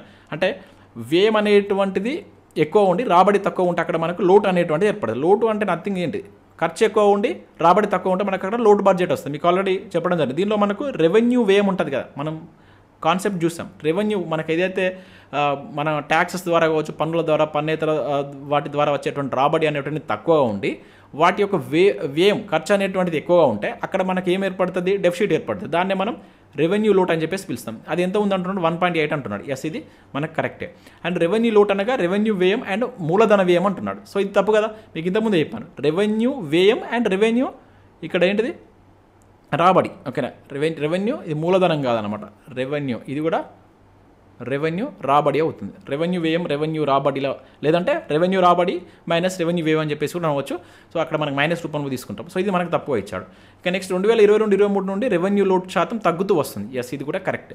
సో తగ్గుతూ వస్తుంది. అది ఎట్లా అనేది కూడా ఒకసారి మీకు చూస్తాను. ఇక్కడ 193 అనేది కరెక్ట్ ఆన్సర్. జాగ్రత్త, మీరు గుర్తుంచుకోవాల్సింది ఈ పర్సెంటేజ్ గుర్తుంచుకోవాలి. అండ్ రెవెన్యూ లోటు యొక్క ఆ డెఫినేషన్ మీరు గుర్తుంచుకోండి. అంటే రెవెన్యూ రాబడి కంటే రెవెన్యూ వ్యయం ఎక్కువగా ఉంటే అక్కడ ఆ వ్యత్యాసం ఉంటుంది కదా, దాన్నే మనం రెవెన్యూ లోట్ అని చెప్పేసి పిలుస్తాం. ఒకసారి దీనికి సంబంధించి మనకు ఇప్పుడు ఇచ్చినటువంటి బడ్జెట్ యొక్క సమగ్ర రూపం ఒకసారి చూసే ప్రయత్నం చేద్దాం. సో ఇక్కడ మనకు ఏమన్నాడు, రెవెన్యూ లోట్ అడిగాను నేను. ఓకేనా. రెవెన్యూ లోట్ కనుక చూసినట్లయితే ఎంత ఉంది, ఇక్కడ దీనికి సంబంధించిన రెవెన్యూ లోట్ మీరు ఇక్కడ చూడవచ్చు. ఇది అయితే దీనిలో మనకు శాతం కనుక 1.8 అనమాట. 1.8% ఉంది. ఇది లాస్ట్ టైం 2.6, తర్వాత 2.8, తర్వాత 2.9, 3. అంటే తగ్గుతూ వస్తుంది. ఓకేనా. రెవెన్యూ లోట్ అనేది తగ్గుతూ వస్తుంది. చాలా ఇంపార్టెంట్. ఒక రాష్ట్రానికి కావచ్చు, ఒక దేశానికి మనం చూసినప్పుడు రెవెన్యూ లోట్ ఎంత తక్కువ ఉంటే అంత బెటర్. ఓకేనా. ప్రభుత్వం యొక్క ప్రస్తుత వ్యయానికి సరిపడేటువంటి ప్రస్తుత రాబడి సాధించలేనటువంటి వైఫల్యాన్ని మనం జనరల్గా రెవెన్యూ లోట్ అంటాం. ఓకేనా. ఆ బడ్జెట్లో ఈ రెవెన్యూ లోట్ అనేది ఎంత తక్కువ ఉంటే అంత బెటర్ అన్నమాట. సో రెవెన్యూ లోటుకు సంబంధించి ఇప్పుడు FRBM యాక్ట్లో కూడా మనకు కొన్ని ప్రోత్సాహాలు కూడా ఇస్తుంది. ఆర్థిక సంఘం మనకు రెవెన్యూ లోటును కుదించుకున్నటువంటి, తక్కువ చేసుకున్నటువంటి రాష్ట్రాలకు మనకు కొంత ప్రోత్సాహం కూడా ఇస్తుంది. ఇది చాలా చాలా ఇంపార్టెంట్. మీరు దానికి సంబంధించి మీరు ఎకానమీలో మనం సబ్జెక్ట్లో భాగంగా చూస్తాం అనమాట. అక్కడ కొంచెం డెప్త్గా చదవడం ప్రయత్నం చేయండి, అక్కడ నుంచి క్వశ్చన్ పడుతుంది. సో ఇక్కడ దీనికి సంబంధించి మన ఆన్సర్ చూసాం కదా, ఏది తప్పు, ఇక్కడ 193 అనేది కరెక్ట్ ఆన్సర్ అవుతుంది. 193 అంటే ఏంటి, ఆప్షన్ బి అనేది దీనికి సంబంధించి కరెక్ట్ ఆన్సర్. ఇక నెక్స్ట్ ఇక్కడ ప్రాథమిక లోటు పైన కూడా ఒక క్వశ్చన్ ఇచ్చాను. క్రింది వాటిలో సరైనవి అంటున్నాడు. సో 2023-24 కేంద్ర బడ్జెట్లో ప్రాథమిక లోటు వచ్చేసి 1.4% అని చెప్పేసి అంటున్నాడు. ఎస్. సో ప్రాథమిక లోటు కనుక చూసినట్లయితే మనకు 1.4% ఉంది. సో ప్రాథమిక లోటు అంటే ఏంటిది అని కూడా డెఫినేషన్ తెలియాలి. సో ప్రాథమిక లోటు అంటే ఏంటిది, కోశ లోటు అంటే ద్రవ్య లోటు. కోశ లోటు మైనస్ ఏం తీసేయాలి, వడ్డీ చెల్లింపులు తీసేయాలి. వడ్డీ చెల్లింపులు తీసేస్తే అంటే కోశ లోట్లకి వెళ్ళి మనం వడ్డీ చెల్లింపులు తీసేస్తే ఒక వడ్డీ కాకుండా మిగతా ఉంటుంది చూసిన ఓన్లీ మనం తీసుకొచ్చినటువంటి వడ్డీ దాన్ని మనం ఏమంటాం ప్రాథమిక లోటు అని చెప్పేసి పిలుస్తాం. ఓకే, అంటే మొత్తం రుణాలు ఉంటాయి కదా దానికి వడ్డీ చెల్లింపుల యొక్క వ్యత్యాసాన్ని మనం ప్రాథమిక లోటు అని చెప్పేసి పిలుస్తాం. ఓకే, ఆ డెఫినేషన్ కూడా మనకు చాలాసార్లు ప్రీవియస్లో క్వశ్చన్ రూపంలో అడగడం జరిగింది. ఇక ప్రాథమిక లోటు అంటే ఇక్కడ కోశ లోటు మైనస్ వడ్డీ చెల్లింపులు ఇక్కడ మీకు ఇచ్చాను, ఆల్రెడీ అదే ఇచ్చాను. ఇక్కడ ఫస్ట్ పాయింట్లో మీకు ఎక్స్ప్లెయిన్ చేస్తున్నాను. అండ్ 2022-23 నుండి ప్రాథమిక లోటులో ఎటువంటి మార్పు లేదంటున్నాడు. సో ఇది తప్పు, మార్పు ఉంది, అది ఏంటనేది కూడా చూస్తాను. ఇక్కడ 192 అనేది కరెక్ట్ ఆన్సర్ అవుతుంది. ఓకేనా, ఒకసారి మనం బడ్జెట్ యొక్క ఇక్కడ దానికి సంబంధించినటువంటి షీట్ కనుక చూసినట్లయితే ఇక్కడ మీరు ప్రాథమిక లోటును ఒకసారి అబ్జర్వ్ చేయండి. ప్రాథమిక లోటు మనకి ఏమి ఎట్లా ఉన్నదని చూసినట్లయితే సో ఇక్కడ ఫస్ట్ 3.0 ఉంది, తర్వాత 2.3 ఉంది, తర్వాత 2.3. సో ఇక్కడ 2 ఈక్వల్ ఉంది, కాకపోతే ఇక్కడ నుంచి ఇక్కడికి తేడా ఉంది కదా, మళ్ళీ ఇక్కడ నుంచి ఇక్కడికి తేడా ఉంది. ఇప్పుడు మళ్ళీ 1.4కే వీళ్ళు తీసుకొస్తామని చెప్పేసి అంటున్నారు కదా. సో అంటే చేంజెస్ ఉన్నాయి, మార్పు లేదు కదా, తగ్గుతూ వస్తుంది ఇది కూడా. ఓకే, మ్యాక్సిమం మనకు ప్రాథమిక లోటు కూడా తగ్గుతూ వస్తుంది కనుక అది మనకు తప్పుగా ఇవ్వడం జరిగిందన్నమాట. సో ఇక్కడ మీరు గుర్తుంచుకోవాల్సింది ఏంటంటే సో 1 and 2 మాత్రమే కరెక్ట్ ఆన్సర్. అంటే ఇది ఆప్షన్ 2, ఇది మార్పు లేదు కదా, మార్పు ఉంది అన్నమాట. అది ఎటువంటి మార్పు, తగ్గుతూ వస్తున్నటువంటి మార్పును మనం అక్కడ అబ్జర్వ్ చేయవచ్చు. ఇవి 3 బడ్జెట్ లోట్లకు సంబంధించినటువంటి డెఫినేషన్స్ అండ్ కరెంట్ బడ్జెట్లో ఉన్నటువంటి వాటిని లింక్ చేస్తే నేను క్వశ్చన్ ఫ్రేమ్ చేయడం జరిగింది. ఆ రకంగా మనం క్వశ్చన్ అడగవచ్చు. లేదు అంటే సో ఇట్లా అడగవచ్చు డైరెక్ట్గా 2023-24. సో ఇక్కడ మనకు 23-24 పడింది, 24 పడాలి. మీకు ఇంతకుముందు చెప్పాను 24-25 మిస్టేక్ పడింది. 24-25 కేంద్ర బడ్జెట్కి సంబంధించి తప్పుగా ఉన్నటువంటి దాన్ని గుర్తించమంటున్నాడు. దీనిలో ఇక్కడ ద్రవ్య లోటు, రెవెన్యూ లోటు, ప్రాథమిక లోటు అని చెప్పేసి ఇక్కడ ఇవ్వడం జరిగింది. సో దీనిలో ఏది తప్పు ఉందని చెప్పేసి అంటాడు. ఇక్కడ మనకు ఇది 24 యాక్చువల్గా నేను క్వశ్చన్ కావాలని ఏమీ ఇది 24 కిందనే తీసుకోండి, 24-25కే. ఎందుకంటే ఒకవేళ 23-24 అంటే అన్ని కరెక్ట్ అయిపోతాయి. 24-25 అనేది తీసుకోండి. సో దీనిలో మనకు ఇది ద్రవ్య లోటు అనేటువంటి ఎంతకు తీసుకొస్తామంటున్నారు, ఇది 5.9 కదా, 4.9 కదా. సో ఇది తప్పు అన్నమాట. అండ్ రెవెన్యూ లోటు అనేది మనకు కరెక్టే. అండ్ ప్రాథమిక లోటు అనేది మనం ఇంతకు చూసాం 1.4కు దీన్ని కుదిస్తామని చెప్పేసి చెప్తున్నారు అనమాట. నెక్స్ట్ మళ్ళీ ఇయర్కు ఈ ద్రవ్య లోటు అనేటువంటిది మనకు ముందే చెప్పారు 4.5కి తీసుకొస్తామని చెప్పేసి చెప్తున్నారు. అంటే ఇక్కడ ఏది తప్పుగా ఉంది, 1 మాత్రమే తప్పుగా ఉంది. సో ఇట్లా కూడా మనకు ఒకవైపు ఆ లోట్లు ఇచ్చేసి వాటి యొక్క పర్సంటేజ్లు మనకు అడగడానికి ఛాన్స్ ఉంటుంది, మీరు జాగ్రత్తగా గుర్తుంచుకోండి. నెక్స్ట్ క్వశ్చన్ కూడా ఇక్కడ చూడండి. కేంద్ర ప్రభుత్వం వచ్చేటువంటి ఏడాదికి ద్రవ్య లోటును ఈ క్రింది ఎంత శాతం తగ్గించాలని లక్ష్యం నిర్దేశం పెట్టుకుందని చెప్పేసి అంటున్నాడు. ఎంత శాతం దాన్ని తగ్గించాలనేటువంటి ఒక గోల్ పెట్టుకుందని చెప్పేసి అంటున్నాడు. మీకు ఆల్రెడీ నా ఎక్స్ప్లెనేషన్లో భాగంగా చెప్పాను 4.5. ఇది వచ్చేసి ప్రజెంట్, ఇది అంతకుముందు ఉన్నటువంటి ఇయర్. సో దీనికి ఇది ఏం లేదు. సో ఇప్పుడు 4.5కి తగ్గించాలని చెప్పేసి ద్రవ్య లోటు. మీకు ఆల్రెడీ ద్రవ్య లోటు అంటే చెప్పాను, డెఫినేషన్ గుర్తుంచుకోండి. ద్రవ్య లోటు అంటే దాన్నే కోశ లోటు అంటాం, దాన్నే విత్త లోటు అంటాం. మొత్తం లోటు అంటే మొత్తం రుణాలనే మనం ద్రవ్య లోటు అని చెప్పేసి పిలుస్తాం, అది గుర్తుంచుకోండి. ఇక నెక్స్ట్ ఇక్కడ మరొక క్వశ్చన్ చూద్దాం. క్వశ్చన్ నెంబర్ 18 కనుక చూసినట్లయితే సో 2024-25 కేంద్ర బడ్జెట్లో నిర్మలా సీతారామన్ భారతదేశంలో ద్రవ్యోల్బణం ఎంత శాతం లక్ష్యంగా అండ్ స్థిరంగా సాగుతుంది అని చెప్పేసి ప్రకటించడం జరిగింది. మనకి ఫస్ట్ బడ్జెట్ స్పీచ్లోనే ఈ వర్డ్ను మనకు నిర్మలా సీతారామన్ గారు చెప్పడం జరిగింది. సో 3.1 అంటే ఎంత మనకి ఇప్పుడు ద్రవ్యోల్బణం ఉందని చెప్పేసి చెప్పింది అని చెప్పేసి అంటున్నాడు. 3.1, 4.1, 4.9. సో ఇది మనకు కాదు, 4.9 మనం చూసామన్నమాట. సో 4% ద్రవ్యోల్బణంతో స్థిరంగా కొనసాగుతుంది అని చెప్పేసి చెప్పడం జరిగింది. ప్రజెంట్ అయితే 3.1 ఉందని చెప్పేసి అన్నది. సో ఇది మనకు బడ్జెట్లో ప్రస్తావించినటువంటి ద్రవ్యోల్బణం అనేటువంటిది 4% అని గుర్తుంచుకోండి. ఇది కూడా మనకు డైరెక్ట్గా అడగవచ్చు. అసలు ద్రవ్యోల్బణం అంటే ఏంటంటే మీకు కింద కామెంట్ చేయండి. మనం ఆల్రెడీ ప్రీవియస్లో ఈ ద్రవ్యోల్బణానికి సంబంధించిన డెఫినేషన్స్ కూడా మీకు చాలాసార్లు నేను మన కరెంట్ అఫైర్స్లో భాగంగా ఎక్స్ప్లెయిన్ చేయడం జరిగింది. ద్రవ్యోల్బణం అంటే ఏంటి ఇది అనేది మీరు కింద కామెంట్ చేసేటువంటి ప్రయత్నం చేయండి. ఇక నెక్స్ట్ చూసినట్లయితే ఇది మోస్ట్ ఎక్స్పెక్టెడ్ క్వశ్చన్. క్రింది వాటిలో సరి అయినవి అంటున్నాడు. సో ఇంతకుముందు చెప్పాను కదా 2024-25 కేంద్ర బడ్జెట్లో మూలధన వ్యయం వచ్చేసి ఇక్కడ 11,11,111 కోట్లు అంటున్నాడు. మనం ఆల్రెడీ చూసినా మీకు తెలిసినటువంటిదే. సో ఇది ఈ సంఖ్యను గుర్తుంచుకోండి. ఇట్లా క్వశ్చన్ అడగకపోవచ్చు. ఈ మూలధన వ్యయం జీడీపీలో ఎంత పర్సెంటేజ్ అని చెప్పేసి అంటాడు. మూలధనం పైన చేసేటువంటి వ్యయం ఎంత ఎక్కువ ఉంటే అంత బెటర్, దానివల్ల మనకు రిటర్న్స్ ఎక్కువ వస్తాయి. So this is the best part of the budget. ఒక ఎకానమీ స్టూడెంట్గా మనం బడ్జెట్లో ఏది బెటర్ అని చెప్పేసి అడిగితే మనం ఏది చెప్పాలి? సో ఈ మూలధనం పైన వ్యయం అనేటువంటిది ఈ బడ్జెట్ యొక్క బెస్ట్ పార్ట్ కూడా ఇదే మనకు అనమాట. సో ఎంత 4.3 అంటున్నాడు, ఇది తప్పు. ఎంత ఇది రివర్స్ ఇచ్చిన నేను 3.4% ఉంది. ఇది మోస్ట్ ఇంపార్టెంట్ ఎక్స్పెక్టెడ్ బిట్, ఇది డైరెక్ట్గా అడగవచ్చు. అంటే ఇక్కడ ఏ మాత్రమే సరి అయినది. అండ్ దీనికి సంబంధించిన ట్రెండ్స్ కూడా మనం గుర్తుంచుకోవాలి. ఒకసారి దాన్ని కూడా మీకు బడ్జెట్లో ఆ ట్రెండ్స్ ఎట్లా ఉందనేది ఒకసారి చూపిస్తాను మీకు స్క్రీన్ పైన. సో ఇక్కడ మీరు దీనికి సంబంధించి కనుక చూసినట్లయితే ఇక మూలధన ఖాతా ఓకే, ఇది చూసినట్లయితే మూలధన ఆస్తుల కల్పనకి ఎంత, వడ్డీ చెల్లింపులకు ఎంత అనేది చూసినట్లయితే టోటల్గా మనకి ఇక్కడ 13th మీరు గుర్తుంచుకోండి. ఇది మొత్తం వ్యయం, మనం మూలధన వ్యయం అనేది ఎంత చేస్తున్నాం. సో ఇది మనకి ఇక్కడ ఉన్నటువంటి ఇది మనకి ఎంత పర్సెంటేజ్, ఇది 4% అని చెప్పేసి గుర్తుంచుకోండి. ఇది మనకు నేరుగా అడుగుతాడు. 3.4% ఈ జీడీపీలో కనుక చూసినట్లయితే ఇక చూడండి ఇక్కడ ఇది ఫస్ట్ ఎంత ఉంది 7 లక్షల కోట్లు, తర్వాత 10 లక్షలు, తర్వాత 9 లక్షల కోట్లు, తర్వాత మళ్ళీ 9, ఇప్పుడు 11 పెరిగింది అనమాట. దీని యొక్క ఇది పెరుగుతుంది కనుక సో ఇది బెటర్ అన్నమాట. ఇది ఎంత పెరిగితే అంత బడ్జెట్ అది ఎకానమీ పరంగా చాలా మంచిదని చెప్పేసి మనం గుర్తుంచుకోవాల్సి ఉంటుంది. మూలధనం పైన చేసేటువంటి ఖర్చు అనేటువంటిది ఎకానమీకి చాలా మంచిదని చెప్పేసి మనం గుర్తుంచుకోవాలి. సో ఇక్కడ మనకు ఒకటి మాత్రమే సరి అయింది, ఒకటి ఏ మాత్రమే సరి అయింది. ఇక్కడ మనం రివర్స్ ఇచ్చాం 3.4%. ఇది మనకు నేరుగా బిట్ అడుగుతారు, జాగ్రత్తగా గుర్తుంచుకోండి. ఇక నెక్స్ట్ విషయంలో ఇక 9 ప్రాధాన్యతలకు సంబంధించి చూద్దాం. 9 ప్రాధాన్యతల్లో దేనికి సంబంధించి ఎటువంటి ఖర్చు చేయబోతుంది ప్రభుత్వం అనేటువంటిది మనం ఇక్కడ నుంచి చూసేటువంటి ప్రయత్నం చేద్దాం. ఈ క్వశ్చన్స్ అన్ని దానికి సంబంధించి ఉంటాయి. ఇక్కడ చూసినట్లయితే క్వశ్చన్ నెంబర్ 20, 2024-25 కేంద్ర బడ్జెట్లో మొదటి ప్రాధాన్యత అయినటువంటి వ్యవసాయం ఉత్పాదకతలో ఈ క్రింది ఏ అంశాలపైన ప్రభుత్వం దృష్టి సాధించనుంది అని చెప్పేసి ఇచ్చారు. ఓకే, వ్యవసాయం పరిశోధనలో సమూల మార్పులు, పప్పు ధాన్యాలు మరియు నూనె గింజల యొక్క మిషన్లు, అంటే దానిలో తీసుకురావాల్సినటువంటి ఆత్మనిర్భరత అని చెప్పేసి మనం చూస్తాం, దానికి సంబంధించుకోవచ్చు. అండ్ నెక్స్ట్ కూరగాయల యొక్క ఉత్పత్తి సరఫరా గొలుసు అండ్ జాతీయ సహకార విధానం, ఇవన్నీ మనకు దానిలో అంశాల కింద తీసుకుంటారు. ఇంక ఇవే కాకుండా ఇంకా అదర్ కూడా ఉన్నాయి, రొయ్యల ఉత్పత్తి ఎగుమతి అని చెప్పేసి, అండ్ వ్యవసాయానికి ఒక డిజిటల్ పబ్లిక్ మౌలిక సదుపాయాలు అని చెప్పేసి ఒక డిపిఐని తీసుకొస్తున్నారు, డిజిటల్ పబ్లిక్ ఇన్ఫ్రాస్ట్రక్చర్ అని చెప్పేసి. దాని ద్వారా సర్వే చేస్తున్నారు, డిజిటల్ పంట సర్వే చేయబోతున్నారు. అది కూడా మనకు ఈ ఫస్ట్ ప్రాధాన్యత కింద వీళ్ళు తీసుకోబోతున్నటువంటి అంశాల కింద మనం చూడవచ్చు. ఇంకా అవే కాకుండా ఇంకా మరికొన్ని అంశాలు కూడా ఉన్నాయి, ముఖ్యంగా కొత్త వంగడాలు అని చెప్పేసి మనం నిన్న కూడా ఈరోజు న్యూస్ పేపర్లో చూస్తాం.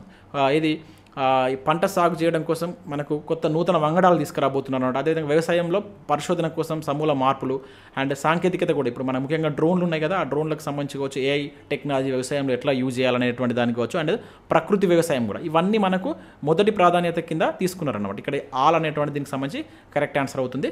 ఇవి గుర్తుంచుకోవాలి, ఈ 4 కాకుండా ఇంకా ప్రకృతి వ్యవసాయం అండ్ అదేవిధంగా నూతన వంగడాలు తీసుకురావడం కావచ్చు, రొయ్యల ఉత్పత్తి ఎగుమతికి సంబంధించి. సో ఇట్లా మనకు ఇవన్నిటి మీద మనకు ఫస్ట్ ప్రాధాన్యతలో భాగంగా వీళ్ళు తీసుకున్నారు. ఇక నెక్స్ట్ విషయం అయితే దానికి సంబంధించి ఒకసారి మీకు స్క్రీన్ పైన కూడా చూస్తాయి. ఇప్పుడు ఫస్ట్ ప్రాధాన్యతలో మనకు ఏ అంశాలను తీసుకున్నారు అనేటువంటిది ఒకసారి మీకు దీనికి సంబంధించి మనకు ఒక గ్రాఫ్ కూడా వాళ్ళు ఇచ్చారు. సో ఇది మీరు ఇక్కడ విషయం అయితే వ్యవసాయంలో ఉత్పాదకత మరియు స్థితిస్థాపకత అని చెప్పేసి చూడవచ్చు, పటిష్టత అని మీనింగ్ వస్తుంది. వ్యవసాయ పరిశోధనలుగా చేయడం, దాని మీద జాతీయ సహకార విధానం కావచ్చు, ఇవన్నీ మనకు ఫస్ట్ ప్రాధాన్యతలో భాగంగా తీసుకున్నట్టు. ఇవన్నీ ఈ హెడ్డింగ్స్ గుర్తుంచుకోండి, గ్రీన్ కలర్లో ఉన్న హెడ్డింగ్స్ మనకు అడగడానికి ఛాన్స్ ఉంటుంది. ఆత్మనిర్భరత అని చెప్పేసి, అండ్ కొత్త రకాల వంగడాలు విడుదల అని చెప్పేసి, కూరగాయల ఉత్పత్తి సరఫరా గోల్స్ అని చెప్పేసి, అండ్ సహజ వ్యవసాయం, దీన్ని మనం కృత్రిమ అని చెప్పేసి అంటాం. సో వీటిపైన మనకు మొదటి ప్రాధాన్యతలో భాగంగా వాళ్ళు ఫోకస్ చేయబోతున్నారు. సో నెక్స్ట్ ఇక్కడ విషయంలో అయితే రైతుల సాగు చేయడం కోసం అధిక దిగుబడినిచ్చేటువంటి కొన్ని కొత్త వంగడాలను తీసుకురాబోతున్నట్లు ఇటీవల కేంద్ర బడ్జెట్లో ప్రకటించారు. ఇక్కడ ఎన్ని కొత్త వంగడాలను తీసుకురాబోతున్నట్లు మన కేంద్ర బడ్జెట్లో ప్రకటించారని చెప్పేసి అంటున్నాడు. 100 లేదంటే 108 అండ్ ఇక్కడ ఇది 208 కాబట్టి ఇది 109 అండి ఒకటి. సో 109 అండ్ 32 ఆన్సర్ కనుక చూసినట్లయితే మనకు 109. ఇది ఈ రోజు కూడా మనం కరెంట్ అఫైర్స్లో భాగంగా మార్నింగ్ న్యూస్ పేపర్లో చూసాం, నిన్న ఇచ్చారు, ఈరోజు ఇవ్వడం జరిగింది. దీనిలో మనకి 109 వంగడాల్లో తెలంగాణలో 19 కొత్త వంగడాలకు సంబంధించి విడుదల చేశారనమాట. అంటే ఇక్కడ మనకు 19 కొత్త వంగడాలు తట్టుకునేటువంటి ఆ వెదర్ అనేటువంటి మన తెలంగాణలో ఉంది అని చెప్పేసి మనకు ఒక 19 కేటాయించడం జరిగిందనమాట. ఇది మనకు బడ్జెట్లో ఇచ్చారు, ఇంపార్టెంట్ గుర్తుంచుకోండి. అంటే రైతులు సాగు చేయడం కోసం అధిక దిగుబడినిచ్చేటువంటి ఈ 109 కొత్త వంగడాలను తీసుకొస్తామని చెప్పేసి ప్రకటించారు. దానికి సంబంధించిన ఢిల్లీలో కూడా మనకు మోడీ గారు వాటిని రిలీజ్ చేయడం జరిగిందనమాట. సో వీటిని దాంతోపాటు ఇంకా 32 ఫీల్డ్ మరియు ఉద్యానవనాల యొక్క వంగడాలను కూడా రిలీజ్ చేస్తామన్నారు. ఈ 32 వచ్చేసి ఈ ఫీల్డ్ ఉంటుంది, ఉద్యానవనాలకు సంబంధించి కూడా రిలీజ్ చేస్తామని చెప్పేసి వాళ్ళు ప్రకటించడం జరిగింది. దానిలో భాగంగా మనకు 1 by 1 అనేటువంటి ఇంప్లిమెంట్ చేస్తారు. సో ఇక్కడ మీరు బడ్జెట్లో కూడా దానికి సంబంధించి ఇక్కడ మనం చూడవచ్చు. ఇక్కడ కొత్త రకాల విడుదల అని చెప్పేసి 109 అధిక దిగుబడి మరియు వాతావరణానికి సంబంధించిన తట్టుకునేటువంటి ఆ వంగడాలను తీసుకురాబోతున్నాం. 32 క్షేత్రాలు మరియు ఉద్యానవన పంటలు వాటి యొక్క స్థితిస్థాపకత రైతుల యొక్క సాగు కోసం విడుదల చేయబడతాయని చెప్పేసి ఇక్కడ క్లియర్గా మెన్షన్ చేసిండు. దీని మీద మీకు క్వశ్చన్ ఇచ్చాను, ఇట్లా డైరెక్ట్గా కూడా క్వశ్చన్ అడగవచ్చు. ఇంపార్టెంట్, ఇది ప్రతి అంశం మీద మనకు బిట్టడానికి ఛాన్స్ ఉంటుంది కనుక జాగ్రత్తగా మీరు వీటిని గుర్తుంచుకోవాల్సి ఉంటుంది. ఇక నెక్స్ట్ చూద్దాం. సో క్రింది వాటిలో సరైన వాటిని గుర్తించండి అని చెప్పేసి అంటున్నాడు.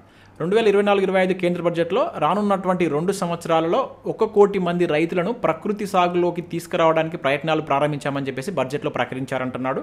అండ్ ప్రకృతి వ్యవసాయం కోసం 10,000 బయో ఇన్పుట్ వనరుల కేంద్రాలను ఏర్పాటు చేయడం జరుగుతుందని చెప్పేసి బడ్జెట్లో ప్రకటించారంటున్నాడు. ఎస్, ఈ రెండు కరెక్టే. మనకి ఇంతకుముందు చెప్పాను కదా, మొదటి ప్రాధాన్యతలో భాగంగా ప్రకృతి వ్యవసాయానికి ప్రభుత్వం ప్రోత్సాహాలు ఇవ్వబోతుంది. అంటే ప్రకృతి వ్యవసాయాన్ని తీసుకురావాలని చెప్పేసి ప్రయత్నాలు చేస్తుంది. దానిలో భాగంగా మనకు రానున్నటువంటి 2 సంవత్సరాల్లో ఇక్కడ మనం చూసినట్లయితే ఇక్కడ మీరు గుర్తుంచుకోవాల్సిందంటే 1 కోటి ఎంతమంది అని డైరెక్ట్గా అంటాడు.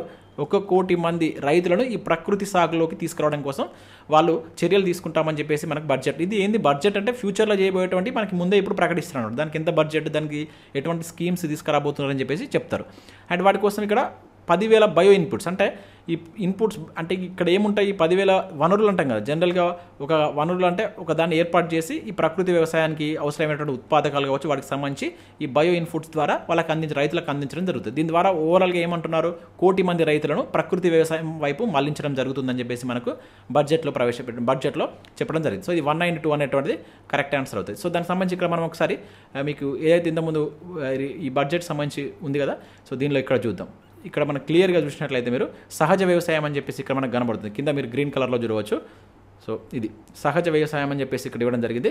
సో వ్యవసాయం దేశవ్యాప్తంగా 1 కోటి మంది రైతులు ఇక్కడ మనకు క్లియర్గా మెన్షన్ చేశారు. ఎన్ని సంవత్సరాల్లో, 2 సంవత్సరాల్లో ధృవీకరించినటువంటి బ్రాండింగ్ ద్వారా వ్యవసాయంలోకి తీసుకురావడం జరుగుతుంది. 10,000 అవసరమైనటువంటి ఆధారిత బయో ఇన్పుట్ వనరుల కేంద్రాలను కూడా ఏర్పాటు చేస్తామని చెప్పేసి వాళ్ళు క్లియర్గా మెన్షన్ చేస్తారు. వీటన్నిటి మీద మనకు ఈ రకంగా క్వశ్చన్స్ అడగవచ్చు. ఓకేనా. నెక్స్ట్ మరో క్వశ్చన్ చూద్దాం. ఇక్కడ క్వశ్చన్ నెంబర్ 23 కనుక చూసినట్లయితే 2024-25 కేంద్ర బడ్జెట్లో ఈ క్రింది ఏ పప్పు ధాన్యాలు మరియు నూనె గింజలలో ఆత్మనిర్భరత సాధించడం వ్యూహం సిద్ధం చేయడం జరిగిందని చెప్పేసి ఆర్థిక మంత్రి ప్రకటించడం జరిగింది. ఇక్కడ మనకు ఆత్మనిర్భరత అంటే ఏంటిది, మన కాళ్ళ మీద మనం నిలబడడం అని చెప్పేసి మీనింగ్ వస్తుంది. అంటే మనకు కావాల్సినటువంటి వస్తువులు మనమే వాటిని ఇక్కడ మన భారతదేశంలో తయారు చేసుకోవడం అనమాట. ఫర్ ఎగ్జాంపుల్ ఉక్రెయిన్ వార్ వచ్చింది, అక్కడ నుంచి మనకి ఏమైనా దిగుమతి చేసుకున్నటువంటి వస్తువులు ఉన్నట్లయితే మనకు అక్కడ చాలా ప్రాబ్లం వస్తాయి. అటువంటి టైంలో అటువంటి వస్తువులను మన దగ్గరనే మనం చేసుకుంటే దాన్ని ఆత్మనిర్భరత అని చెప్పేసి పిలుస్తాం అనమాట. ఓకేనా. అంటే మనకు కావాల్సినటువంటి వస్తువులను మనం ఇక్కడ తయారు చేసుకోవడాన్ని మనం ఈ ఆత్మనిర్భరత అని చెప్పేసి పిలుస్తాం. సో దానిలో భాగంగా మనకు ఈ పప్పు ధాన్యాలు మరియు నూనె గింజలకు సంబంధించి మనకు బడ్జెట్లో స్పెషల్గా అనౌన్స్మెంట్ చేశారనమాట. వీటిలో మనం వీటి తీసుకురాబోతున్నాం అని చెప్పేసి వేరుశనగలు, నువ్వులు, ఆవాలు, పైవన్నీ అంటున్నాడు. సో పైవన్నీ ఈ మూడింటి మీద ఇవే కాకుండా ఇంకా సోయాబీన్స్ అని చెప్పేసి కూడా ఇచ్చారు. సో ఈ 4 పైన మనం ఇక్కడనే వాటి యొక్క షార్టేజ్ ఏర్పడకుండా భారతదేశంలోనే వాటి యొక్క ఉత్పత్తి అనేటువంటిది మనం చేయబోతున్నాం అని చెప్పేసి మనకు బడ్జెట్లో క్లియర్గా ప్రకటించారు. ఇక్కడ మీరు చూడవచ్చు ఆత్మనిర్భరత అని చెప్పేసి ఇక్కడ ఆవాలు, వేరుశనగ, నువ్వులు, సోయాబీన్ మరియు పొద్దుతిరుగుడు వంటి నూనె గింజలకు సంబంధించినటువంటి మనం ఆత్మనిర్భరతను చేసుకోబోతున్నాం అని చెప్పేసి నిర్మలా సీతారామన్ గారు ప్రకటించడం జరిగింది. ఇంపార్టెంట్ వీటిని గుర్తుంచుకోండి. ఇప్పుడు నేను ఇచ్చినటువంటి వాటికి సంబంధించి ఇక్కడ మిస్ అయిన వాటిని కూడా మనం క్వశ్చన్ రూపంలో అడగవచ్చు, అది కూడా గుర్తుంచుకోండి. ఇక నెక్స్ట్ ఇక్కడ చూసినట్లయితే క్రింది వాటిలో సరైనవి గుర్తించండి. 2023-24 కేంద్ర బడ్జెట్లో రానున్నటువంటి 3 సంవత్సరాల్లో రైతుల భూములకు రాష్ట్రాల సహాయంతో డిపిఐ మీకు ఇంతకుముందు చెప్పాను స్టార్టింగ్లో ఈ డిజిటల్ పబ్లిక్ ఇన్ఫ్రాస్ట్రక్చర్ అమలు చేయడం జరుగుతుందని చెప్పేసి కూడా ప్రకటించారు. అంటే భూములను డిజిటలీకరణ చేయడం అనమాట. రాష్ట్రాల సహకారంతో ఏదైతే పంట భూములు ఉంటాయి కదా దాన్ని డిజిటలీకరణ చేయడం జరుగుతుంది 3 సంవత్సరాల్లో అని చెప్పేసి మనకు బడ్జెట్లో ఈ రైతుల యొక్క భూములకు సంబంధించి అని చెప్పేసి చెప్పడం జరిగింది. ఇది కరెక్టే. ఇంకా ఈ ఆర్థిక సంవత్సరం 500 జిల్లాల్లో డిజిటల్ పంట సర్వే చేపడతామని చెప్పేసి కూడా ప్రకటించారంటున్నారు. సో ఇది తప్పుగా ఉంది. ఇది 500 కాదు 400 జిల్లాల్లో ఈ సర్వే చేపడతామని చెప్పేసి మనకు బడ్జెట్లో వాళ్ళు ప్రకటించారు. అంటే ఇక్కడ ఏ మాత్రమే సరి అయిందన్నమాట. గుర్తుంచుకోండి 400. ఈ డిపిఐ అంటే ఏంటిది, డిజిటల్ పబ్లిక్ ఇన్ఫ్రాస్ట్రక్చర్ అని చెప్పేసి పిలుస్తాం. సో ఇది మనకు వాళ్ళు 400 జిల్లాల్లో ఒక పైలట్ ప్రాజెక్టుగా తీసుకురాబోతున్నట్లు మనకి ఇక్కడ ప్రకటించడం జరిగింది. ఒకసారి దానికి సంబంధించి కూడా మీకు చూపించేటువంటి ప్రయత్నం చేస్తాను. ఇక్కడ మీరు దానికి సంబంధించి ఒక్కసారి ఇక్కడ లాస్ట్ చూడండి డిజిటల్ పబ్లిక్ ఇన్ఫ్రాస్ట్రక్చర్ అని చెప్పేసి డిపిఐ అని చెప్పేసి కనబడుతుంది. ఇదంతా మనకు మొదటి ప్రాధాన్యతలో భాగంగా ఇవన్నీ మనకు చేయబోతున్నారన్నమాట. ఇక్కడ చూడవచ్చు డిపిఐ అని చెప్పేసి దీనిలో 3 సంవత్సరాల్లో రైతులకు వారి భూములకు కవరేజ్ చేస్తారు. అండ్ డిపిఐ 400 జిల్లాలు ఇదే మీకు ఇక్కడ తప్పు ఇచ్చి 400 జిల్లాల్లో డిజిటల్ పంట సర్వేని తీసుకురాబోతున్నారు. అండ్ జనసమర్థ ఆధారిత కిసాన్ క్రెడిట్ కార్డులు ఇవ్వబోతున్నారు. అంటే వాటికి సంబంధించి ఒక క్రెడిట్ కార్డులను కూడా వీళ్ళు ఇవ్వబోతున్నట్లు మనకు బడ్జెట్లో వీళ్ళు చెప్పడం జరిగింది. ఇక్కడ ఈ అంశాలను మీరు జాగ్రత్తగా గుర్తుంచుకోండి. ఓకేనా. క్వశ్చన్ ఇప్పుడు నేను అడిగితే ఈ రకంగా మనకు క్వశ్చన్ అక్కడ అడగడానికి ఛాన్స్ ఉంటుంది. ఓకే నెక్స్ట్ ఈ వీడియోలో లాస్ట్ క్వశ్చన్ ఇది. 2024-25 కేంద్ర బడ్జెట్లో రొయ్యల ఉత్పత్తి మరియు ఎగుమతి కోసం ఈ క్రింది ఏ బ్యాంకు చే ఆర్థిక సహాయం అందించబడుతుందని చెప్పేసి ప్రకటించారు బడ్జెట్లో మనకు.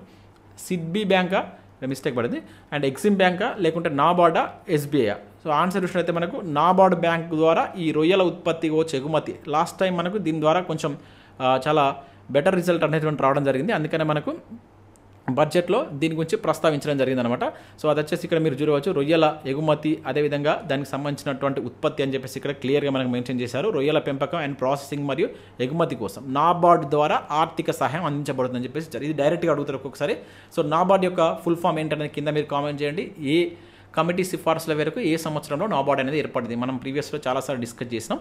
సో వాటికి సంబంధించి అదేంటనేది మీరు కింద కామెంట్ చేయండి. సో ఈ వీడియోలో మనం మొదటి ప్రాధాన్యతకు సంబంధించి కంప్లీట్ చేస్తాం అప్ టు 25 క్వశ్చన్స్. నెక్స్ట్ వీడియోలో మిగతా 25 క్వశ్చన్స్ అనేటువంటి చూస్తాం. ఎందుకంటే మనం దీనిలో బేసిక్ కాన్సెప్ట్స్ కూడా చూసాం కనుక ఎక్కువ క్వశ్చన్స్ మనకు బడ్జెట్ కాకుండా ఇతర అంశాల మీద కూడా చూసాం కనుక టైం అనేటువంటిది పట్టింది. సో నెక్స్ట్ ఈ సెకండ్ ప్రాధాన్యత కావచ్చు మిగతా అంశాలకు సంబంధించి నెక్స్ట్ వీడియోలో మనం చూసేటువంటి ప్రయత్నం చేద్దాం. సో కంపల్సరీ చూసిన ప్రతి ఒక్కరు లైక్ చేయండి. నేను చెప్తున్నా కూడా తక్కువ మంది లైక్ చేస్తున్నారు. మీరు ఇచ్చేటువంటి లైక్స్ ఒక టైప్ ఆఫ్ ఎంకరేజింగ్గా ఉంటాయి కనుక ఖచ్చితంగా లైక్ చేసి ప్రతి ఒక్కరు మీ మిత్రులకు షేర్ చేసేటువంటి ప్రయత్నం చేయండి. అదేవిధంగా మన యాప్ను డౌన్లోడ్ చేసుకోండి. మనం ఇండిపెండెన్స్ డే సందర్భంగా ఆఫర్ అయితే తీసుకొచ్చాం. 2-3 డేస్ మాత్రమే ఈ ఆఫర్ ఉంటుంది. కాకపోతే ఫస్ట్ 500 మెంబర్స్ మాత్రమే ఈ ఆఫర్ అనేది ఇస్తున్నాం. ప్రతి కోర్సు అంటే మన దానిలో ఉన్నటువంటి గ్రూప్ 2, గ్రూప్ 3కి సంబంధించినటువంటి ర్యాపిడ్ రివిజన్ కోర్స్ అనేది 199కి అందిస్తున్నాం. దీనిలో మీకు ఫుల్ వీడియో కోర్స్ వస్తుంది. అండ్ దాంతోపాటు ఇక్కడ మనకు సబ్జెక్ట్ వైజ్గా గ్రాండ్ టెస్ట్లు కండక్ట్ చేస్తున్నాం. ఇది 299 ఉండేది, ఇప్పుడు 199కి ఇస్తున్నాం. అండ్ దాంతోపాటుగా SIPCకి సంబంధించిన full video course, prelims and mains సంబంధించిన ఫుల్ వీడియో కోర్స్ కూడా 199కి అందిస్తున్నాం. అండ్ ఇంకా అదే కాకుండా ఫారెస్ట్ బిట్ ఆఫీసర్ 199కి వస్తున్నాం. అండ్ టెట్ DS ఇవన్నీ కోర్సెస్ 199 రూపీస్కి అందించడం జరుగుతుంది. ఇది మీకు 3 డేస్ దాకా వ్యాలిడిటీ ఉంటుంది. కాకపోతే 500 మెంబర్స్ ఫస్ట్ 500 మెంబర్స్కి ఇస్తున్నాం కనుక ఎవరైనా కావాలనుకుంటే ఇమీడియట్గా తీసుకున్నటువంటి ప్రయత్నం చేయండి. సో ఇది friends, thanks for watching. Thank you.